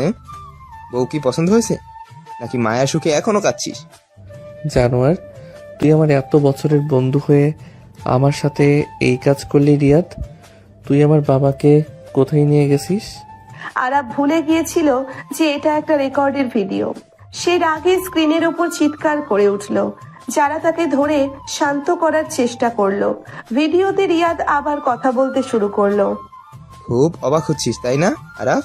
ভাবছিস তোর বেস্ট ফ্রেন্ড কিভাবে তোর পিঠে ছুরি মারলো? আরে বোকা, আমি তো কোনোদিনই তোর বন্ধু ছিলাম না। আমি ছিলাম তোর ওই অহংকারী বাবার সম্পত্তির একজন দাবিদার।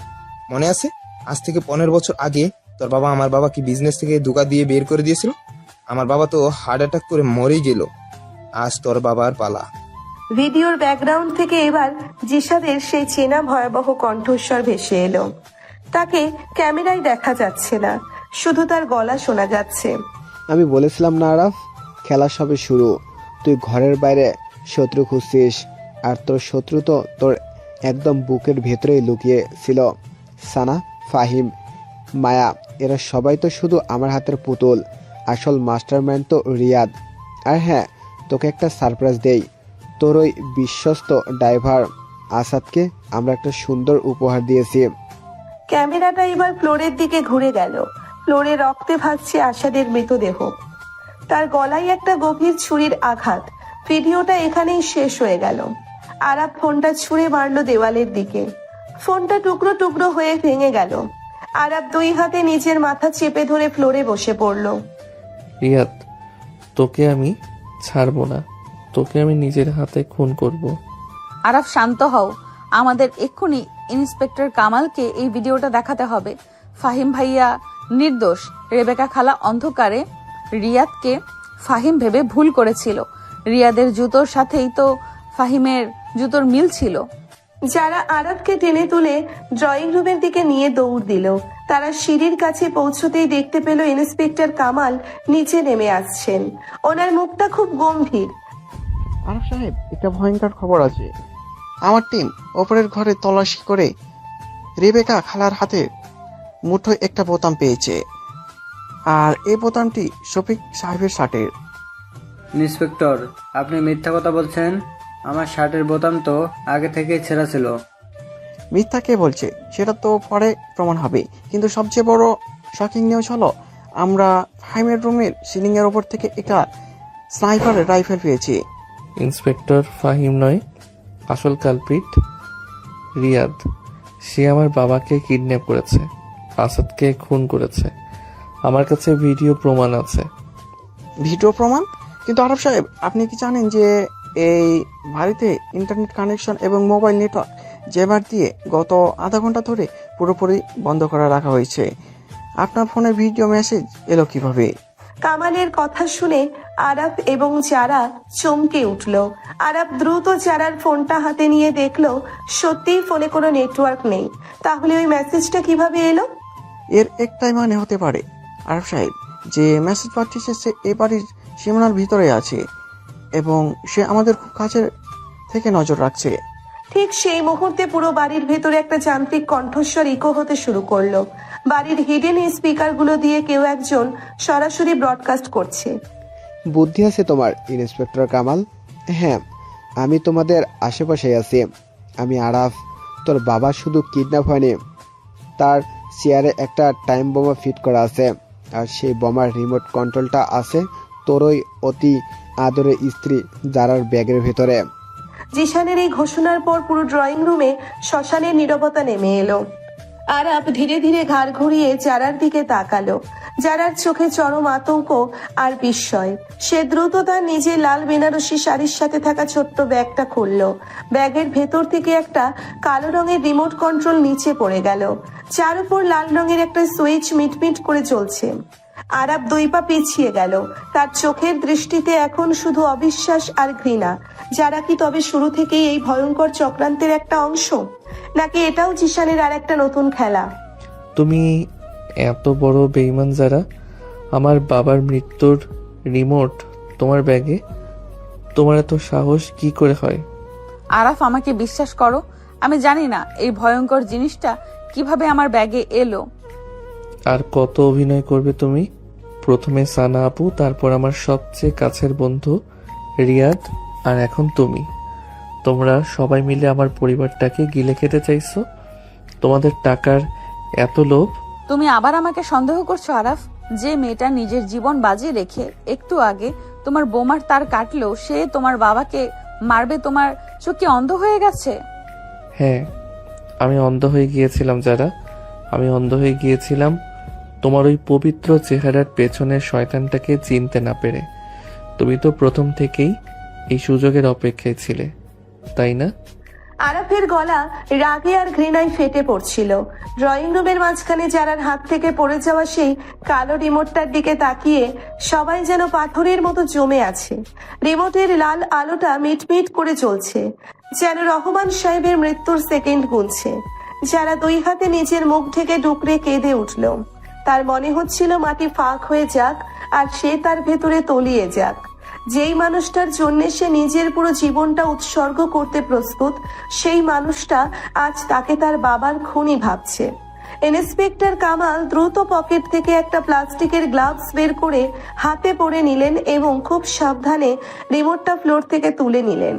তিনি রিমোটের চারপাশটা খুব নিখুঁতভাবে পরীক্ষা করতে লাগলেন। আরাফ রাগে কাঁপতে কাঁপতে যারার দিকে 1 পা এগিয়ে গেল। তার চোখ দুটো রক্ত জবার মতো লাল। আর যদি আমার বাবার গায়ে একটা আঁচড়ও লাগে যারা, তবে আমি তোমাকে নিজের হাতে খুন করব। ফুপু, তুমি তোমার এই বিশ্বাসঘাতক মেয়েকে নিয়ে আমার বাড়ি থেকে বেরিয়ে যাও। আরাফ, তুমি রাগের মাথায় কি বলছো? তার কোনো হুঁশ আছে তোমার? যারা আমার মেয়ে, সে কোনোদিন কারো ক্ষতি করতে পারে না। না, নিশ্চয়ই কেউ অন্ধকারে ওর ব্যাগে এটা ঢুকিয়ে দিয়েছে। আর কত মিথ্যা ছাপাই গাইবে ফরিদা? তোমার বড় মেয়ে সানার বোমা রেখে পালালো, আর ছোট মেয়ের ব্যাগে বোমার রিমোট। এগুলো কি এমনি এমনি হচ্ছে? পুলিশের উচিত এখনই এই যারাকে অ্যারেস্ট করে রিমান্ডে নেওয়া, তাহলে সব সত্যি বেরিয়ে আসবে।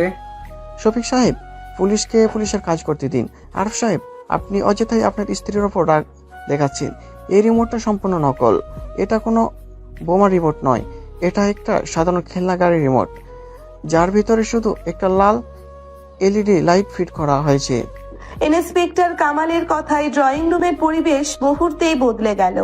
আরাফ অবাক হয়ে কামালের হাতের রিমোটটার দিকে তাকালো। যারা চোখ থেকে হাত সরিয়ে ফেললো। ফ্যালফ্যাল করে তাকিয়ে আছে। ফরিদা বেগম স্বস্তির নিঃশ্বাস ফেললেন, কিন্তু আরাফের মনের সন্দেহ পুরোপুরি কাটলো না। সে ইন্সপেক্টর কামালের কাছে গিয়ে রিমোটটা ভালোভাবে দেখলো। নকল? তার মানে জিসান আবার আমাদের সাথে গেম খেলছে? কিন্তু এই রিমোট জারার ব্যাগে এলো কিভাবে ইন্সপেক্টর? খুব সহজ হিসাব আরব সাহেব। যখন কারেন্ট চলে গিয়েছিল এবং আমরা সবাই রেবেকা খালার চিৎকার শুনে অন্ধকারে দৌড়াদৌড়ি করছিলাম, ঠিক সেই সুযোগে কেউ একজন খুব শান্তপূর্ণ জারার ব্যাগের চেন খুলে এটা ভেতরে ফেলে দিয়েছে।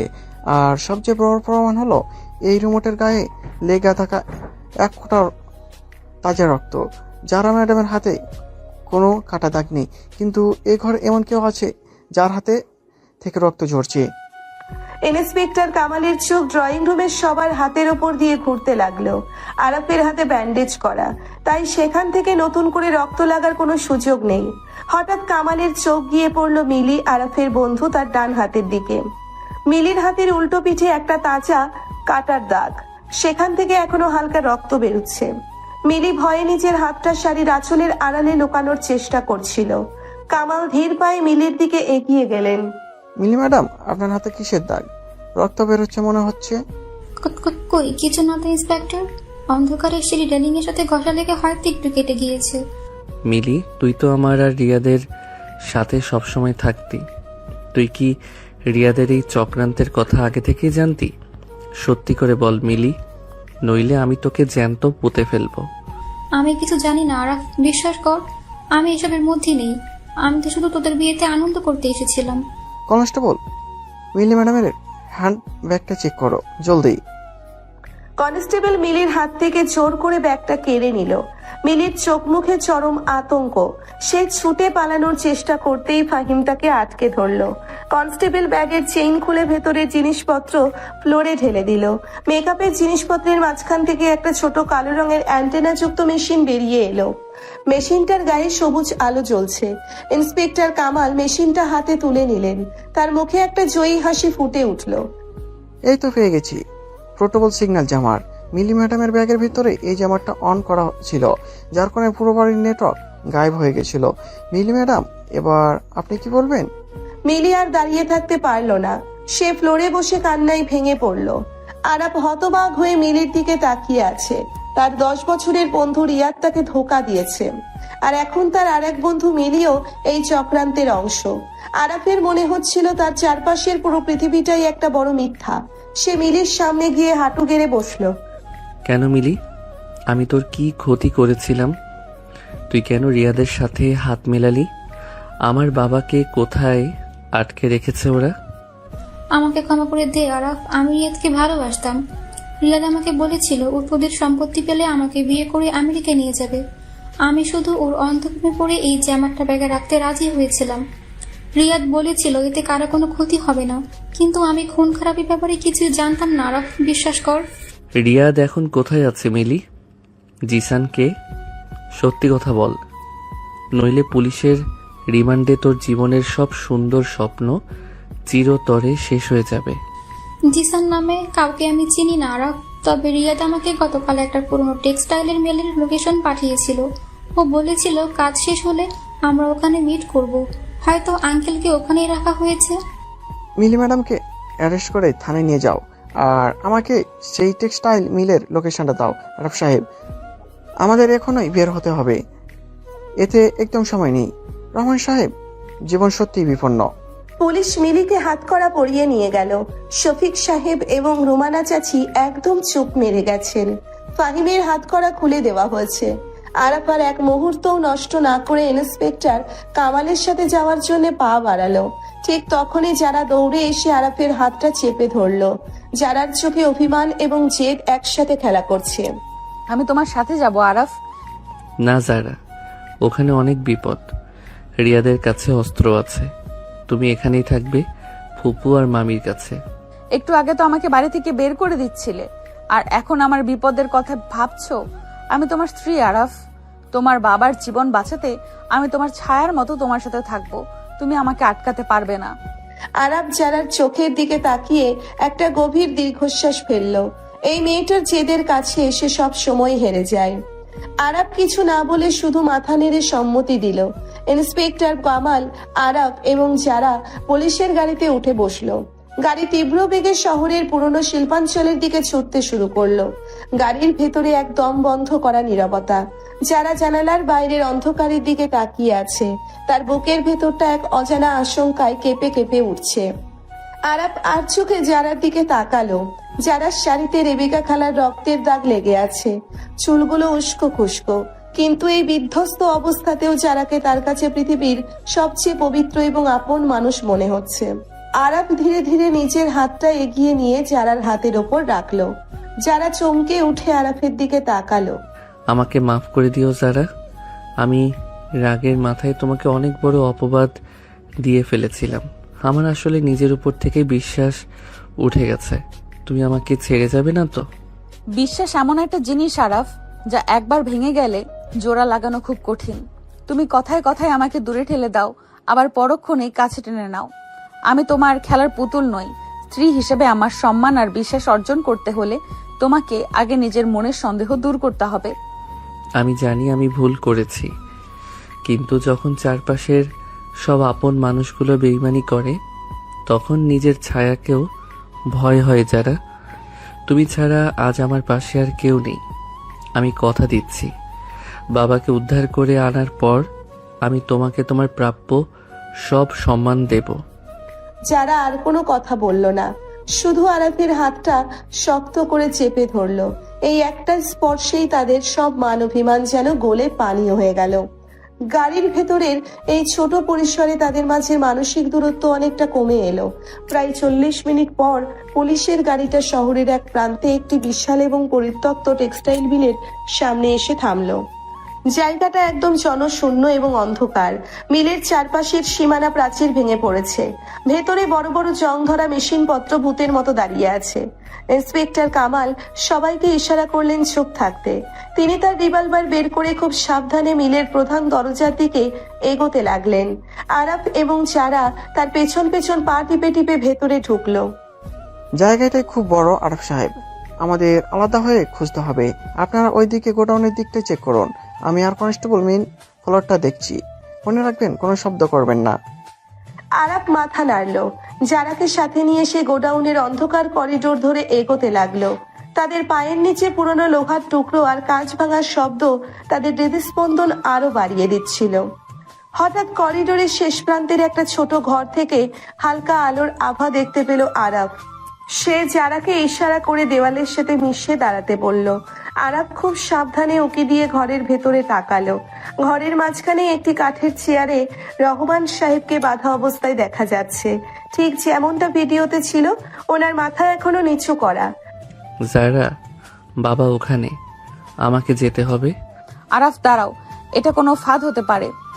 রিয়াদকে তো কোথাও দেখা যাচ্ছে না। আরাফ যারার কোনো বাধা না শুনেই ঘরের ভেতর ঢুকে পড়লো। সে দৌড়ে গিয়ে বাবার চেয়ারের কাছে পৌঁছলো। রহমান সাহেবের জ্ঞান নেই। আরাফ দ্রুত বাবার হাতের দড়িগুলো খোলার চেষ্টা করতে লাগলো। বাবা, চোখ খোলো বাবা, আমি এসে গেছি। আমি তোমাকে এখান থেকে নিয়ে যাব। ঠিক সেই মুহূর্তে রহমান সাহেব হঠাৎ চোখ খুলে আরাফের দিকে তাকালেন। ওনার চোখে কোনো অসুস্থতা নেই, বরং চরম ভয় আর আতঙ্ক। ওনার মুখে একটা টেপ লাগানো, যার কারণে উনি কথা বলতে পারছেন না। রহমান সাহেব পাগলের মতো মাথা নেড়ে আরাফকে সেখান থেকে চলে যাওয়ার ইশারা করতে লাগলেন। আরাফ কিছু বোঝার আগেই ওনার বুকের সাথে বাঁধা একটা টাইমার বক্স আরাফের চোখে পড়ল। বক্সে লাল আলো জ্বলছে আর সময় দেখাচ্ছে মাত্র 1 মিনিট। এটা কোনো ফেক বোমা নয়, এটা আসল C4 এক্সপ্লোসিভ। বাবা, তোমার বুকে বোমা? আমি এটা খুলছি বাবা, তুমি ভয় পেও না।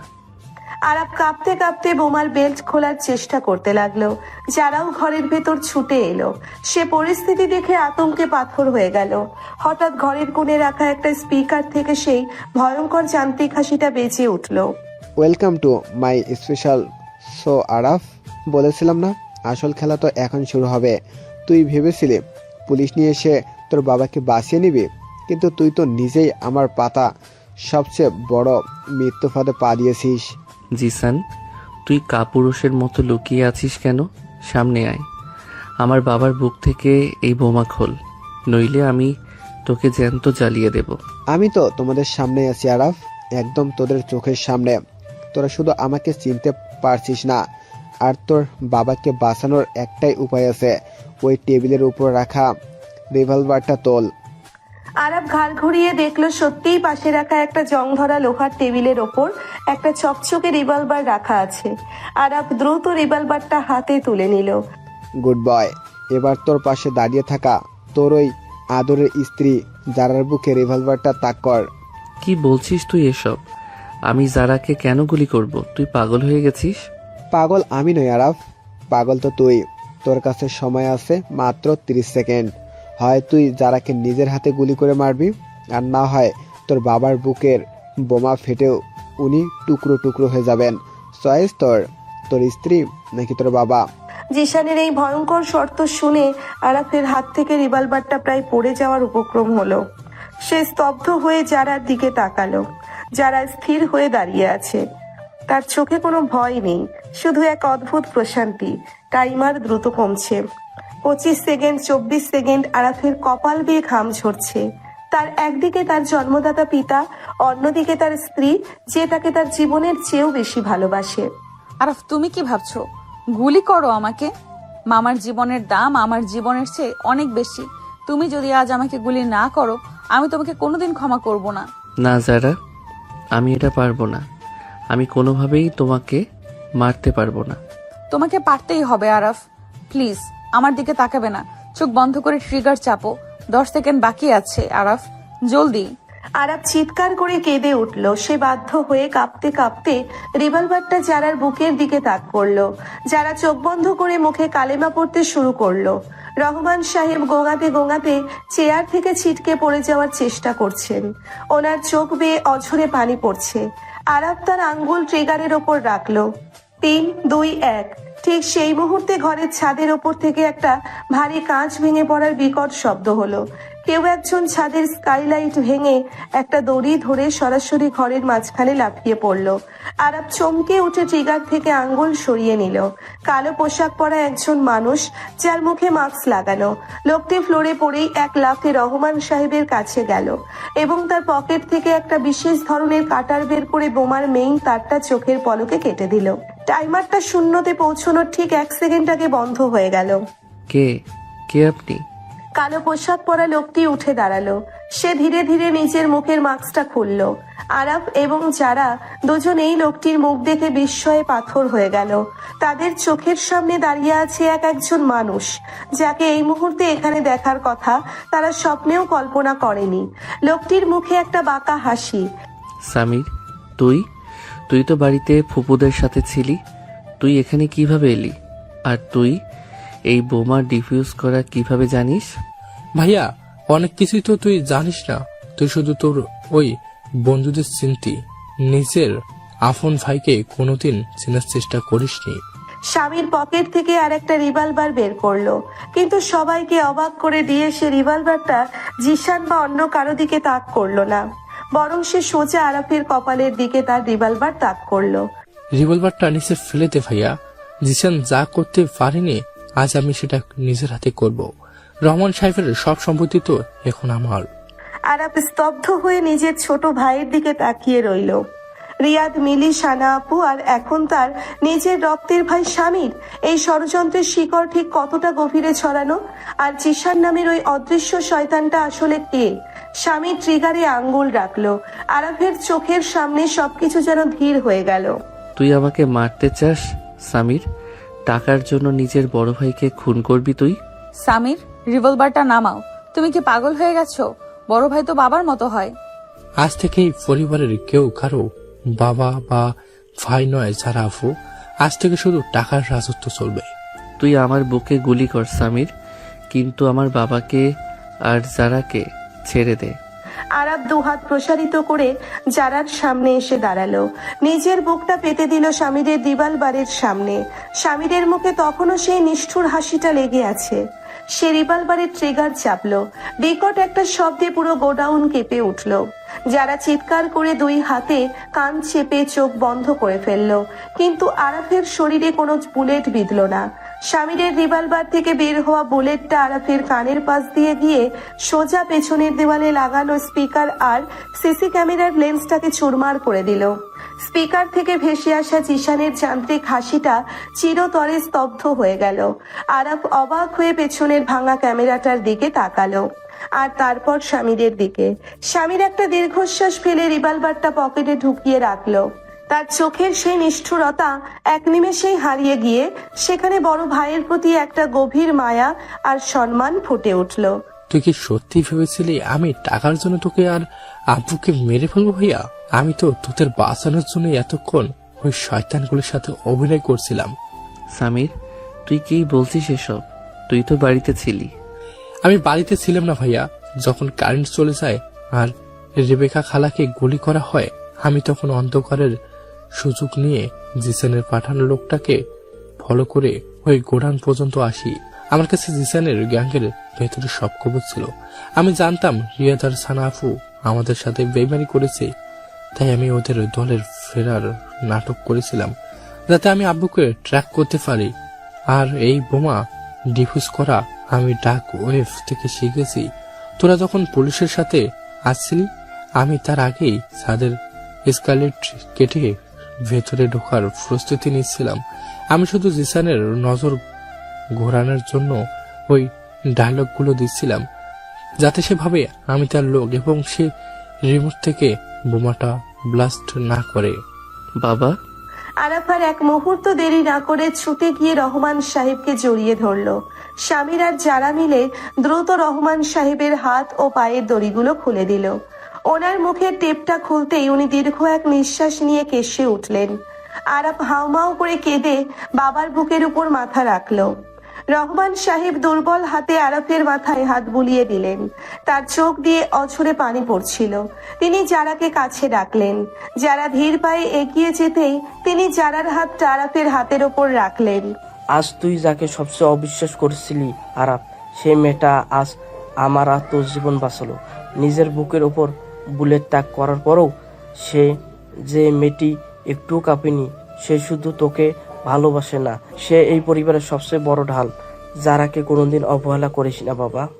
আমি জানি বাবা, আমি অনেক বড় অপরাধ করেছি। আমি আর কোনোদিন যারাকে ভুল বুঝবো না। আরাফ যারার দিকে ঘুরে দাঁড়ালো। যারার চোখ দুটো তখনও ভেজা। আরাফ দুই হাত দিয়ে যারার মুখমণ্ডল আজলা করে ধরলো। তার চোখের দৃষ্টিতে এত গভীর প্রেম আর অনুশোচনা ছিল যে যারার বুকের ভেতরের সব অভিমান এক নিমেষেই গলে গেল। আরাফ যারার কপালে দীর্ঘ একটা চুমু আঁকলো। বাসর রাতের পর এই প্রথম আরাফ নিজেই ইচ্ছেতে যারাকে এত কাছে টেনে নিল।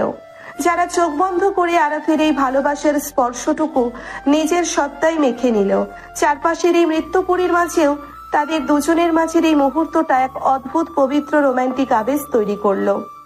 ভাইয়া, এখন রোমান্স করার সময় নেই। জিজানের লোক যে কোনো মুহূর্তে এখানে চলে আসতে পারে। আমাদের এক্ষুনি এখান থেকে বের হতে হবে। ইন্সপেক্টর কামালকে আমি মেসেজ দিয়েছি, উনি বাইরে ব্যাকআপ নিয়ে অপেক্ষা করছেন। ঠিক সেই মুহূর্তে গোডাউনের বাইরের লোকের দরজাটা প্রবল শব্দে ভেঙে পড়ল। ইন্সপেক্টর কামাল তার দলবল নিয়ে ভেতরে প্রবেশ করলেন। ওনার হাতে উদ্যত রিভলভার। ওনার পেছনেই উদ্বিগ্ন মুখে দাঁড়িয়ে আছেন ফাহিম। ফাহিমকে দেখে স্বামীর আর আরাফ অবাক হয়ে গেল। ফাহিম ভাইয়া, আপনি এখানে? আপনাকে তো পুলিশ কাস্টডিতে রাখা হয়েছিল। ফাহিম সাহেব সম্পূর্ণ নির্দোষ। আরাফ সাহেব, উনি আমাকে জিশানের আসল পরিচয় সম্পর্কে ক্লু দিয়েছেন। রেবেকা খালা অন্ধকারকে ফাহিমকে নয়, রিয়াদকে দেখেছিল। রিয়াদ আর ফাহিমের হাইট এবং জুতা একই রকম হয়, কনফিউশন তৈরি হয়েছিল। ফাহিম সাহেবই আমাকে এই গোডাউনের সিক্রেট এন্ট্রি ম্যাপ দিয়েছেন, যা ওনার ল্যাপটপে ছিল।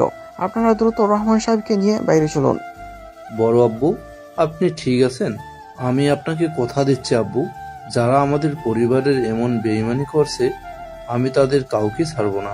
তুই কাঁদিস না ফাহিম, আমার নিজের ছেলে স্বামী আর তুই মিলে আজ আমাকে নতুন জীবন দিয়েছিস।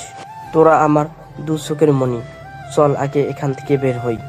সবাই মিলে দ্রুত গোডাউন থেকে বেরিয়ে পুলিশের গাড়িতে উঠল। রহমান সাহেবকে নিয়ে গাড়িগুলো সরাসরি শহরের সবচেয়ে ভালো প্রাইভেট হাসপাতালে নিয়ে থামলো। ডাক্তার জামান আগে থেকেই সেখানে প্রস্তুত ছিলেন। রহমান সাহেবকে দ্রুত ইমার্জেন্সিতে নিয়ে যাওয়া হলো।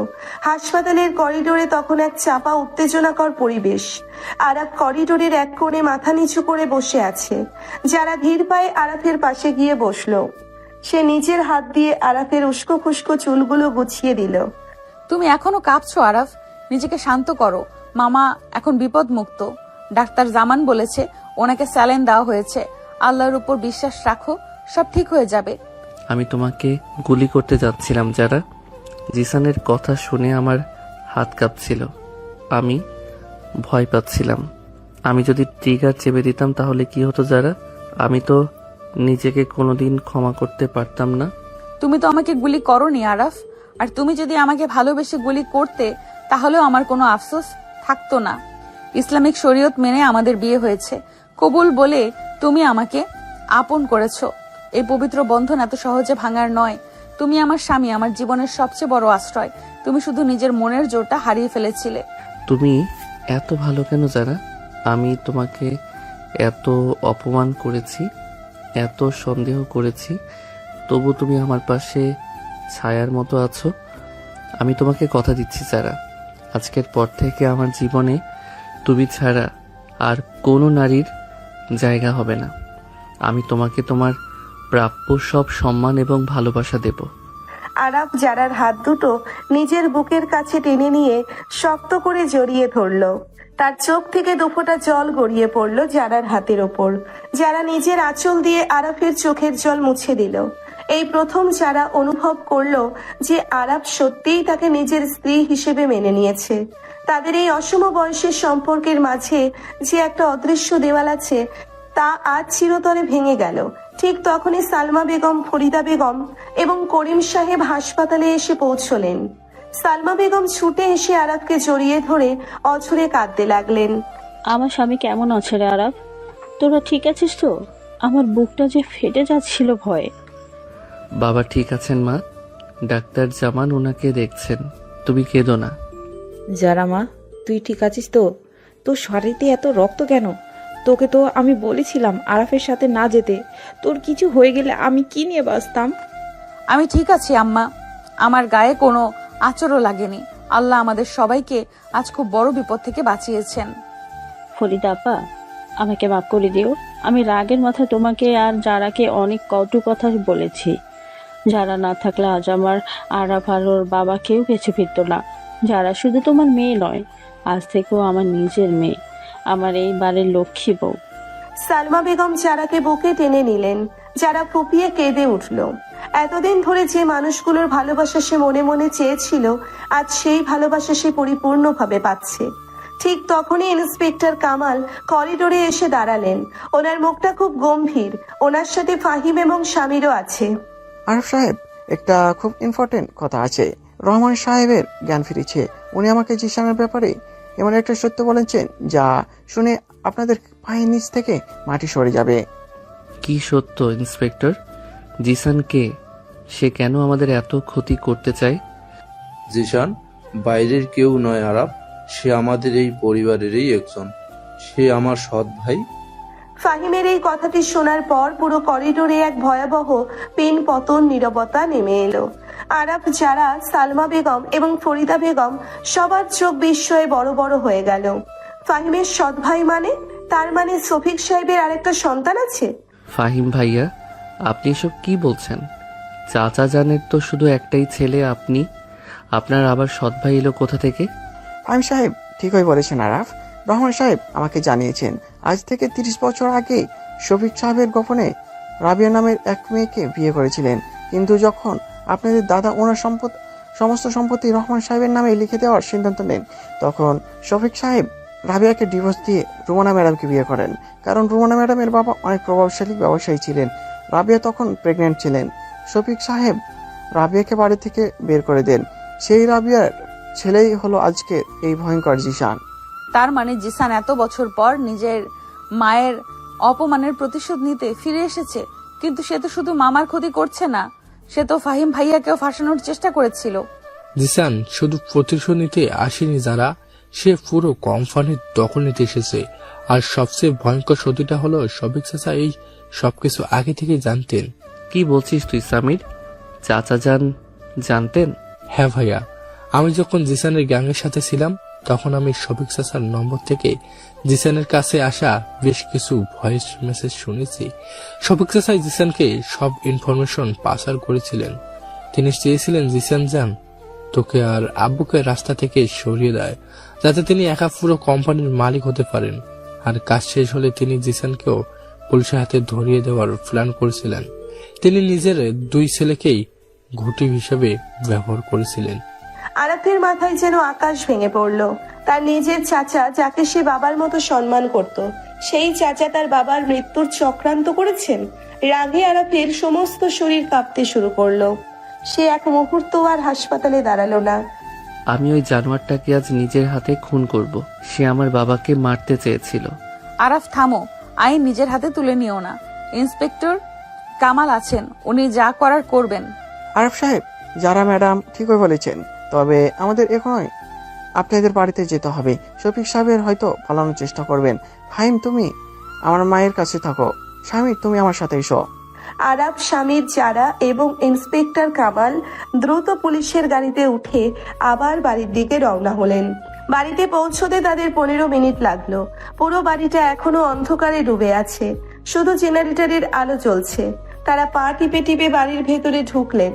শফিক সাহেবের ঘরের দরজা ভেজানো ছিল। আরাফ এক লাফে দরজা খুলে ভেতরে ঢুকলো। চাচা, কোথায় পালাচ্ছেন আপনি? ঘরের ভেতরের দৃশ্য দেখে সবাই হতবাক হয়ে গেল। শফিক সাহেব একটা বড় সুটকেসে আলমারি থেকে বান্ডিল বান্ডিল টাকা আর গয়না ভরছেন। ওনার পাশে দাঁড়িয়ে রোমানা চাচি ফুপিয়ে কাঁদছেন। আরাফকে দেখে শফিক সাহেবের হাত থেকে টাকার বান্ডিলগুলো ফ্লোরে পড়ে গেল। আরাফ, তুই বেঁচে আছিস? আর তোর বাবা? হ্যাঁ চাচা, আমি বেঁচে আছি, আর আমার বাবাও বেঁচে আছেন। কিন্তু আপনার ওই জারজ ছেলে জিসানের খেলা এবার শেষ। আপনি নিজের ভাইয়ের সাথে এই বেইমানিটা কিভাবে করতে পারলেন? আরে বাবা, বিশ্বাস কর, আমি এসবের কিছুই জানতাম না। তোর চাচা যে আগে একটা বিয়ে করেছিল সেটাও আমি আজই প্রথম জানলাম। ও একটা অমানুষ। ও নিজের বড় ছেলে ফাহিমকেও ফাঁসিয়ে দিয়ে একা টাকা নিয়ে পালাতে চাইছিল। চুপ কর তুই রুমানা।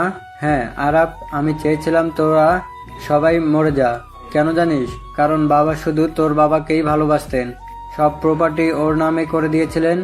আমি কি এই বাড়ির ছেলে ছিলাম না? আমি তো শুধু আমার অধিকারটুকু ফিরে পেতে চেয়েছিলাম। জিসানকে আমি প্ল্যান করে এই বাড়িতে ঢুকিয়েছিলাম।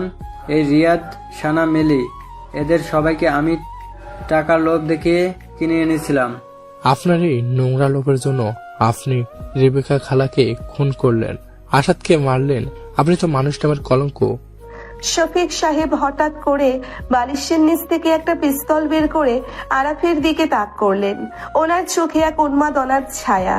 যারা ভয়ে আরাফের সামনে এসে দাঁড়ানোর চেষ্টা করলো, কিন্তু আরাফ তাকে এক হাত দিয়ে পেছনে সরিয়ে দিল। আমাকে কেউ আটকাতে পারবে না। আমি এই টাকা নিয়ে দেশ ছেড়ে চলে যাব।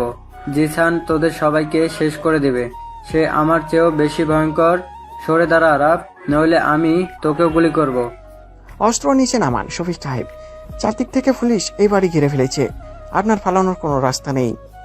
শফিক সাহেব ইন্সপেক্টর কামালের কথার কোনো তোয়াক্কা না করে আরাফের দিকে ট্রিগার চাপতে গেলেন, কিন্তু তার আগেই ইন্সপেক্টর কামাল বিদ্যুৎ গতিতে নিজের রিভলভার থেকে একটা গুলি ফায়ার করলেন। গুলিটা সোজা গিয়ে শফিক সাহেবের ডান পায়ে বিঁধল।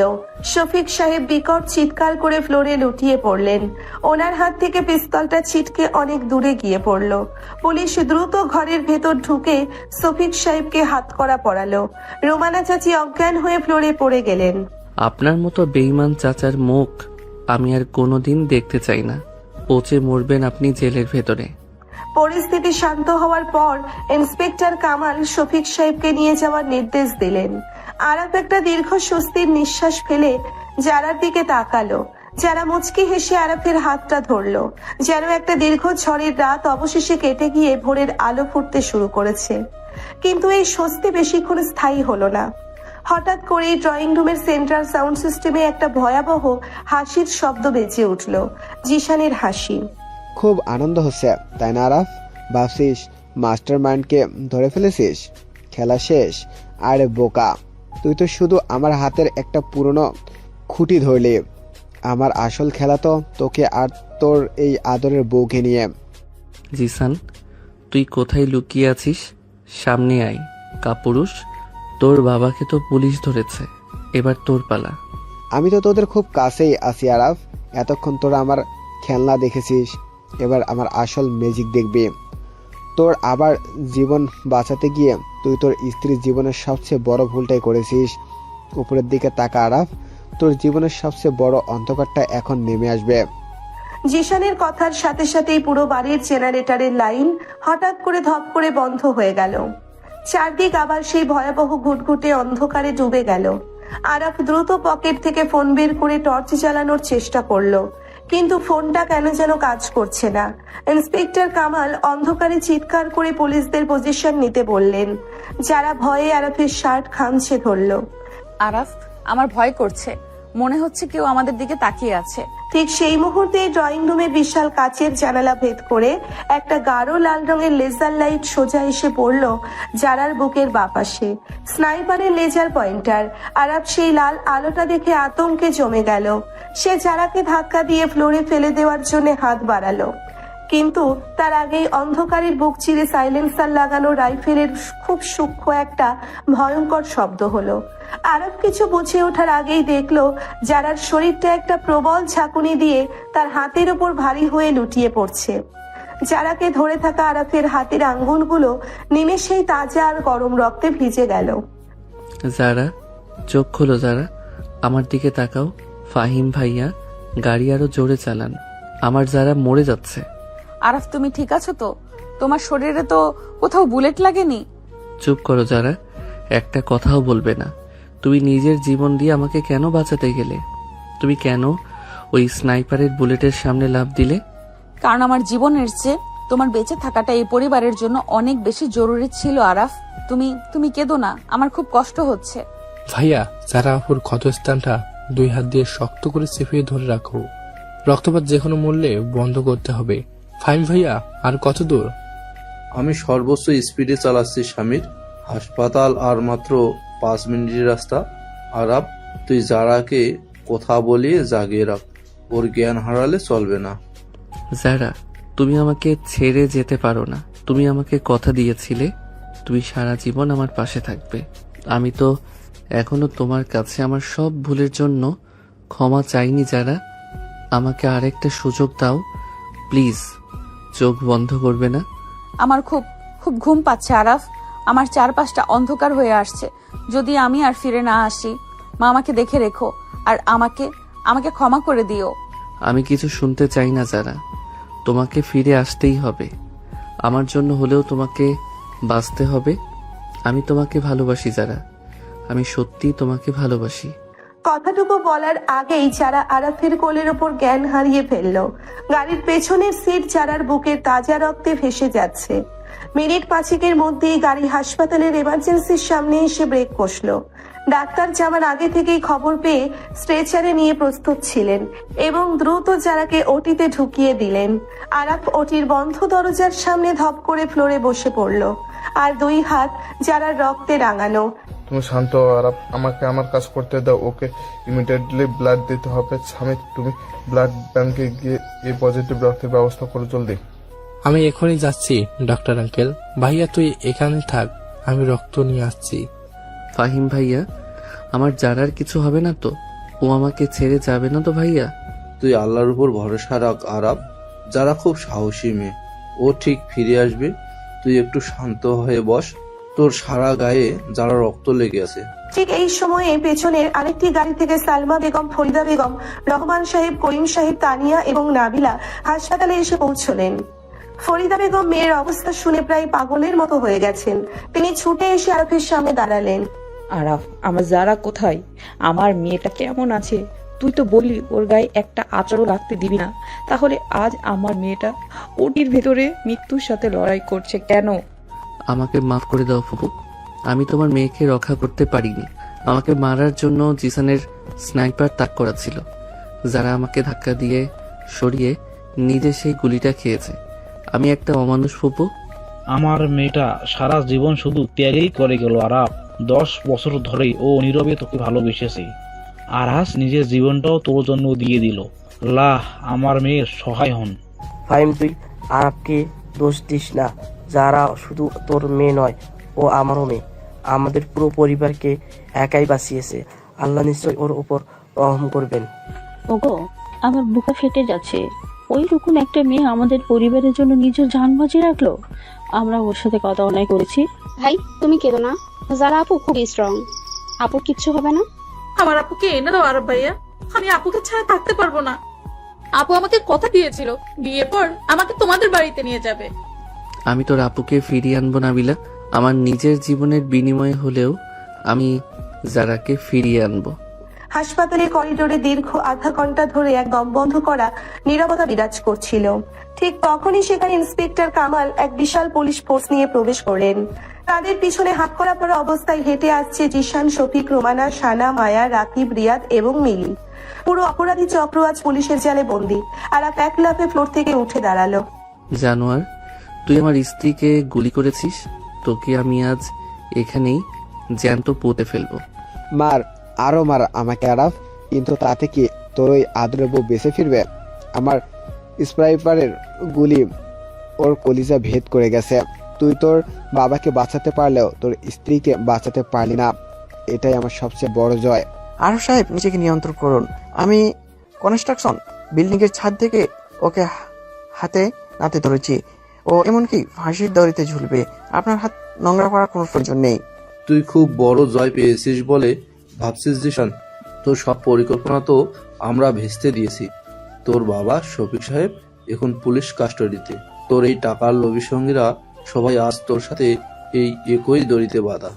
তোরা কি ভাবছিস মায়া আর রাকিব তোদের প্রপার্টির কাগজ নিয়ে পালিয়ে গেছে? তোদের কোম্পানি এখন আমার পকেটে। ভুল ভাবছিস ঈশান। মায়া আর রকিব এয়ারপোর্ট ইমিগ্রেশন পার হওয়ার আগে আমাদের স্পেশাল ফোর্সের হাতে ধরা পড়েছে। তোমার বাবা শফিক সাহেব নিজের পিঠ বাঁচাতে তোমার সব সত্যি পুলিশের কাছে বলে দিয়েছে। সানা, মিলি আর রিয়াদ তো আগে থেকে জেলের ভাত খাচ্ছে। তোমার পুরো গ্যাং এখানেই শেষ। আরাফ, আমাকে ক্ষমা করে দাও। আমি রিয়াদের কথায় আর প্রপার্টির লোভে পড়ে এই কাজ করেছি। আমাকে পুলিশের হাত থেকে বাঁচাও আরাফ। আমি আর কোনোদিন তোমাদের সামনে আসব না। তোর মতো লোভী মেয়ের এই সমাজে বেঁচে থাকার কোনো অধিকার নেই মায়া। তুই আমার বাবার সম্পত্তি চেয়েছিলি, আর বিনিময়ে আমি আমার বন্ধু আর আমার ভালোবাসাকে হারাতে বসেছি। তোর মুখ দেখলেও আমার এখন ঘৃণা হয়। তুই জিতে গেলি আরাফ, কিন্তু জিসান ভাই ঠিকই তোকে শেষ করে দিবে। আমরা জেলে গেলেও আমাদের লোক তোদের ছাড়বে না। তোর মতো বেইমান বন্ধুর মুখে এত বড় কথা মানায় না রিয়াদ। তোর 10 বছরের বন্ধুত্বের এই কি প্রতিদিন ছিল? তোর ওই গ্যাংয়ের ফাঁসি আমরা নিজের চোখে দেখবো। রিয়াদ আমাকে ভালোবাসার মিথ্যা নাটক করে যে আমার রাখতে বাধ্য করেছিল তানিয়া। আমি খুন খারাপের ব্যাপারে সত্যি কিছুই জানতাম না। আমাকে মাফ করে দে। তুই একটা বিশ্বাসঘাতক মিলি। তুই আমার বেস্ট ফ্রেন্ড হয়ে আমাদের সাথে এই কাজ করলি। যারা আপু আজ তোর জন্য মৃত্যুর সাথে লড়ছে। যারা কেমন আছে আরব? আমি নিজের বোনের এই ক্ষতি চাইনি। আমি তো শুধু একটা টাকা চেয়েছিলাম। নিজের মুখে যারার নাম নিবি না সানা। তুই তোর টাকার জন্য নিজের বোনকেও বোমায় উড়িয়ে দিতে চেয়েছিলি। আজ থেকে তুই আমার মেয়ে নস। তুই আমার জন্য মরে গেছিস। ভাইজান, আমাকে জেলের হাত থেকে বাঁচান। আমি তো আপনার নিজের ছোট ভাই। জিসান আমাকে ইমোশনালি ব্ল্যাকমেল করে এই পথে এনে নামিয়েছিল। আমি আপনার কোম্পানির কোনো ক্ষতি চাইনি। আমার ভাই 20 বছর আগেই মারা গিয়েছে। শফিক, তুই শুধু টাকার একটা লোভী কুকুর। তুই নিজের ভাইয়ের বুকের উপর ছুরি মেরেছিস আর নিরীহ বউয়ের প্রাণ নিতে চেয়েছিস। তোর কোনো ক্ষমা নেই। সব দোষ এই শফিকের। আমি কিছু জানি না ভাইজান। আমি তো আপনাদের আপন চাচি। ফাহিম, তুই তোর মাকে বাঁচা বাবা। যে মা টাকার লোভে নিজের সৎছেলেকে খুন করতে সাহায্য করে, সেই মা আমার দরকার নেই। আমি আপনার পরিচয় দিতেও ঘেন্না বোধ করি। আপনাদের সবার নাটক শেষ হয়েছে। কনস্টেবল, এদের সবাইকে সেন্ট্রাল জেলে পাঠিয়ে দাও। আমি আসছি। আরব সাহেব, আপনারা চিন্তা করবেন না। যারা ম্যাডাম ঠিক সুস্থ হয়ে উঠবেন। পুলিশ সবাইকে টেনে তুলে নিয়ে যাওয়ার পর দীর্ঘ 3 ঘন্টা সবাই ওটির বন্ধ দরজার দিকে তাকিয়ে রইল। অবশেষে ওটির লাল বাতি নিভে গেল এবং ডাক্তার জামান ক্লান্ত মুখে বাইরে বেরিয়ে এলেন। আরাফ দ্রুত ওনার সামনে গিয়ে দাঁড়ালো। ডাক্তার জামান, আমার যারা কেমন আছে? ও বেঁচে আছে তো? আপনারা কিছু বলছেন না কেন? শান্ত হও আরাফ। আলহামদুলিল্লাহ, আল্লাহ খুব দয়াময়। বুলেটটা যারার হাত মিস করে লাংসের একটু পাশ দিয়ে বেরিয়েছে। প্রচুর রক্তক্ষরণ হয়েছিল, আমরা 4 ভাগ রক্ত দিয়েছি। তার মানে আমার মেয়ে বিপদমুক্ত, ও বেঁচে আছে তো ভাইজান? হ্যাঁ, ফরিদা আপা অপারেশন সাকসেসফুল। যারা এখন বিপদমুক্ত, তবে ওকে খুব কাছ থেকে ফিরে আসতে হয়েছে। আগামী 24 ঘন্টা ওকে আইসিইউতে নিবিড় পর্যবেক্ষণ রাখতে হবে, তারপর আপনারা দেখা করতে পারবেন। আলহামদুলিল্লাহ, আল্লাহ আমার সম্মান আর আমার মেয়েকে রক্ষা করেছেন। আপনাকে অনেক ধন্যবাদ ডাক্তার সাহেব। আমি কি ওকে একটাবার দূর থেকে দেখতে পারি ডাক্তার জামান? প্লিজ, শুধু এক পলকের জন্য। ঠিক আছে, কিন্তু একদম কাছে যাবেন, কাছের বাইরে থেকে দেখতে হবে। আরাফ আইসিইউ এর কাছের জানালার সামনে গিয়ে দাঁড়ালো। ভেতরে যারাকে অসংখ্য পাইপ আর মেশিনের মাঝে শুইয়ে রাখা হয়েছে। আরাফের চোখ দিয়ে অঝরে পানি পড়ছে, তবে এই পানি আজ হারানোর ভয়ে নয়, বরং ফিরে পাওয়ার শান্তিতে। ঠিক 15 দিন পর আরাফদের সেই বিশাল বাড়িটা আজ আবার নতুন করে সেজে উঠেছে। সব বিপদ আর অন্ধকার কেটে গিয়ে পুরো পরিবারে এখন এক স্নিগ্ধ শান্তির পরিবেশ। যারাকে আজ হাসপাতালের থেকে রিলিজ দেওয়া হচ্ছে। সালমা ভাবি, পুরো বাড়ি তো খুব সুন্দর করে সাজিয়েছো। যারাকে হসপিটাল থেকে রিলিজ দিয়ে দিয়েছে, আরাফ ওকে নিয়ে এখনই চলে আসবে। সাজাবো না মানে? আজ তো আমার বাড়িতে আমার লক্ষ্মী বউ আসছে। আগের দিন তো শয়তানগুলো চক্রান্তে বাসর রাতটাই নষ্ট হয়ে গেল। আজ আমি নতুন করে সব আয়োজন করেছি। একদম ঠিক বলছে সালমা। শফিক আর রুমাকে বাড়ি থেকে বের করে দিয়ে এই বাড়ির বাতাস এখন অনেক পবিত্র হয়ে গেছে। ওরা এখন জেলের ভেতর বসে মরুক। আব্বু, আরাফ ভাই আর গাড়ি চলে এসেছে, আমি গেট খুলে দিতে যাচ্ছি। আরাফ যারাকে কোলে করে গাড়ি থেকে নামালো। যারার বাঁ কাঁধের কাছে এখনো ব্যান্ডেজ করা, তবে সে এখন অনেকটা সুস্থ। পরিবারের সবাই গেটের সামনে দাঁড়িয়ে তাদের স্বাগত জানালো। আরাফ যারাকে কোল থেকে নামাতে চাইলে যারা আরাফের গলা শক্ত করে জড়িয়ে ধরলো। আমাকে নামাচ্ছ কেন আরাফ? আমার তো হাঁটতে কোনো কষ্ট হচ্ছে না। তুমি কি আমাকে কোলে নিয়ে সবার সামনে দিয়ে ঘরে যেতে পারবে? তোমার ওজন যা বেড়েছে যারা, তোমাকে কোলে নিয়ে দোতলা পর্যন্ত উঠলে আমার কোমর ভেঙে যাবে। আমি এমনিতেই অনেক ক্লান্ত। ও আচ্ছা, 15 দিন আগে তো খুব ভালোবাসার কথা বলছিলে হসপিটালে, এখন বুঝি ভালোবাসা উড়ে গেছে? আমাকে নামিয়ে দাও, আমি একা হাঁটতে পারবো। আরে অভিমানী বউ, আমি তো মজা করছিলাম। তোমাকে কোলে নিয়ে আমি সারা জীবন হাঁটতে রাজি আছি। চলো এবার। মা, যারা তুই শুধু এইবারের মেয়ে নস, তুই আমার নিজের মেয়ে, সেও বেশি। তুই আমাদের পরিবারকে নতুন জীবন দিয়েছিস মা। মামা, আপনি এসব বলে আমাকে লজ্জা দিচ্ছেন। এটা তো আমার দায়িত্ব ছিল। আপনারা আমাকে এত ভালোবাসেন, এটাই আমার সবচেয়ে বড় পাওয়া। রাত 11টা। আরাফ আর যারার ঘরটা আজ গোলাপ আর রজনীগন্ধা দিয়ে সাজানো হয়েছে। 15 দিন আগে যেই ঘরে বোমার আতঙ্ক আর মৃত্যুর ছায়া ছিল, আজ সেখানে শুধু সুভাষ আর প্রেমের স্নিগ্ধতা। যারা হালকা গোলাপি রঙের একটা ভারী শাড়ি পরে আয়নার সামনে দাঁড়িয়ে আছে, তার চুলগুলো খোলা। আরাফ একটা সাদা রঙের পাঞ্জাবি পরে ধীর পায়ে ঘরে ঢুকলো এবং ভেতর থেকে দরজাটা আটকে দিল। আরাফ মুগ্ধ দৃষ্টিতে যারার দিকে তাকিয়ে রইল। তুমি এখনো আয়নার সামনে দাঁড়িয়ে আছো যারা? তোমার শরীর এখনো পুরোপুরি সুস্থ হয়নি, তোমার বিশ্রাম নেওয়া উচিত। আমার আর কোনো বিশ্রাম চাই না আরাফ। গত 15 দিন ধরে তুমি হাসপাতালে আমার পাশে বসে যেইভাবে রাত জেগেছো, আমার সব ক্লান্তি আর ব্যথা দূর হয়ে গেছে। আমি তো শুধু আমার স্ত্রীর সেবা করেছি যারা। যে মেয়েটা আমার জীবন বাঁচাতে হাসি মুখে নিজের বুকে গলি নিতে পারে, তার জন্য রাত জাগা তো খুব সামান্য বিষয়। আর বয়সের পার্থক্য, তুমি যে আমাকে আপু বলে ডাকতে, তুমি কি সত্যি আমাকে নিজের স্ত্রী হিসেবে মন থেকে মেনে নিতে পেরেছো? ভালোবাসা কোনো বয়স বা সম্বোধনের উপর নির্ভর করে না যারা। যেদিন তুমি মৃত্যুর মুখে দাঁড়িয়ে আমার হাত শক্ত করে ধরেছিলে, সেদিনই আমি বুঝেছিলাম তুমি ছাড়া আমার জীবনে আর কেউ নেই। তুমি আমার ফুফাতো বোন নও, তুমি আমার অস্তিত্ব।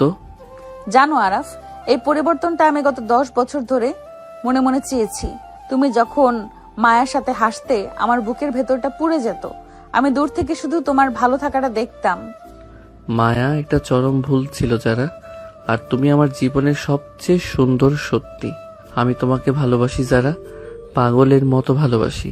আজ থেকে তোমার চোখে আর কোনো সন্দেহ থাকবে না তো আরাফ? তুমি আমাকে দূরে ঠেলে দেবে না তো? কোনোদিন না। এই চোখে শুধু তোমার জন্য প্রেম থাকবে, আর আমি সারা জীবন তোমার এই প্রেমের পাহাড় হয়ে তোমাকে আগলে রাখবো। তুমি আমার জীবনের সবচেয়ে সুন্দর পাওয়া আরাফ। আমি তোমাকে কোনোদিন হারাতে চাই না। আমাকে হারানো এত সহজ নয় মিসেস যারা। আমি আঠার মতো তোমার সাথে লেগে থাকবো। আরাফ ধীর পায়ে যারার পেছনে গিয়ে দাঁড়ালো। আয়নাতে দুজনের প্রতিবিম্ব একসাথে ভাসছে। আরাফ আলতো করে নিজের দুই হাত যারার পেটের ওপর দিয়ে জড়িয়ে ধরে নিজের চিবুকটা যারার ডান কাঁধের ওপর রাখলো। আরাফের উষ্ণ নিঃশ্বাসে যারার ঘাড়ের কাছের অবাধ্য চুলগুলো উড়ে গেল। যারার শরীর এক অদ্ভুত শিহরণে কেঁপে উঠল।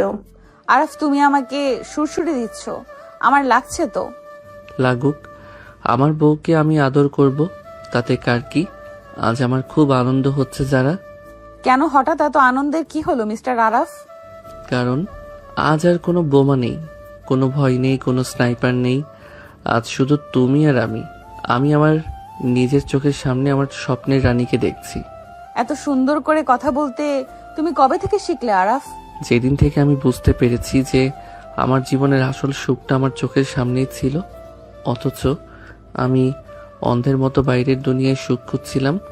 আমাকে ক্ষমা করে দিও যারা, আমি তোমাকে অনেক অবহেলা করেছি। তুমি আবার ক্ষমার কথা বলছো? স্বামী স্ত্রীর সম্পর্কের মাঝে কোনো ক্ষমা থাকে না আরাফ, থাকে শুধু ভালোবাসা আর বিশ্বাস। তুমি আমাকে আপন করে নিয়েছো, এটাই আমার জীবনের সবচেয়ে বড় পাওয়া। আমি তোমাকে কথা দিচ্ছি যারা, আজকের পর থেকে তোমার চোখের এক ফোঁটা জলও মাটিতে পড়তে দেব না। তোমার সব কষ্ট আমি নিজের করে নেব। আরাফ যারাকে নিচের দিকে ঘুরিয়ে দাঁড় করালো। সে নিজের বুড়ো আঙ্গুল দিয়ে যারার নরম গাল ছুঁয়ে দিল। যারা চোখ বন্ধ করে আরাফের এই ভালোবাসার স্পর্শ গ্রহণ করার জন্যে নিজেকে সমর্পণ করলো। আরাফ ধীরে ধীরে যারার কপালে একটা দীর্ঘ এবং পবিত্র চুমু আঁকলো। তারপর সে যারার দুই চোখ, নাক এবং অবশেষে তার অধরের উপর নিজের সমস্ত ভালোবাসা ঢেলে দিল। যারা আরাফের শার্টের কলার শক্ত করে চেপে ধরলো। তাদের অসম বয়সের সব বাধা, সব অভিমান, তার দীর্ঘদিনের লুকানো প্রেমের আজ এক অদ্ভুত সুন্দর পরিণতি ঘটল। দুজনের হৃদস্পন্দন এক হয়ে মিশে গেল এক পবিত্র বন্ধনে। আমি তোমাকে ভালোবাসি যারা, আজ, কাল এবং সারা জীবন। আমি তোমাকে ভালোবাসি আরাফ, আমার শেষ নিঃশ্বাস পর্যন্ত। রাতের নিস্তব্ধতায় ঘর জুড়ে শুধু রজনীগন্ধার সুবাস আর তাদের ভালোবাসার গভীর নিঃশ্বাসের শব্দ শোনা যেতে লাগলো। বাইরের আকাশে তখন ঝকঝকে পূর্ণিমার চাঁদ হাসছে, যেন তাদের এই সুন্দর ভালোবাসার সাক্ষী হয়ে আলো ছড়াচ্ছে। সব অন্ধকার কেটে গিয়ে ফুপু শাশুড়ির মেয়ে যারা আজ সত্যিই আরাফের জীবনের সবচেয়ে আদরের এবং সম্মানের বউ হয়ে উঠেছে।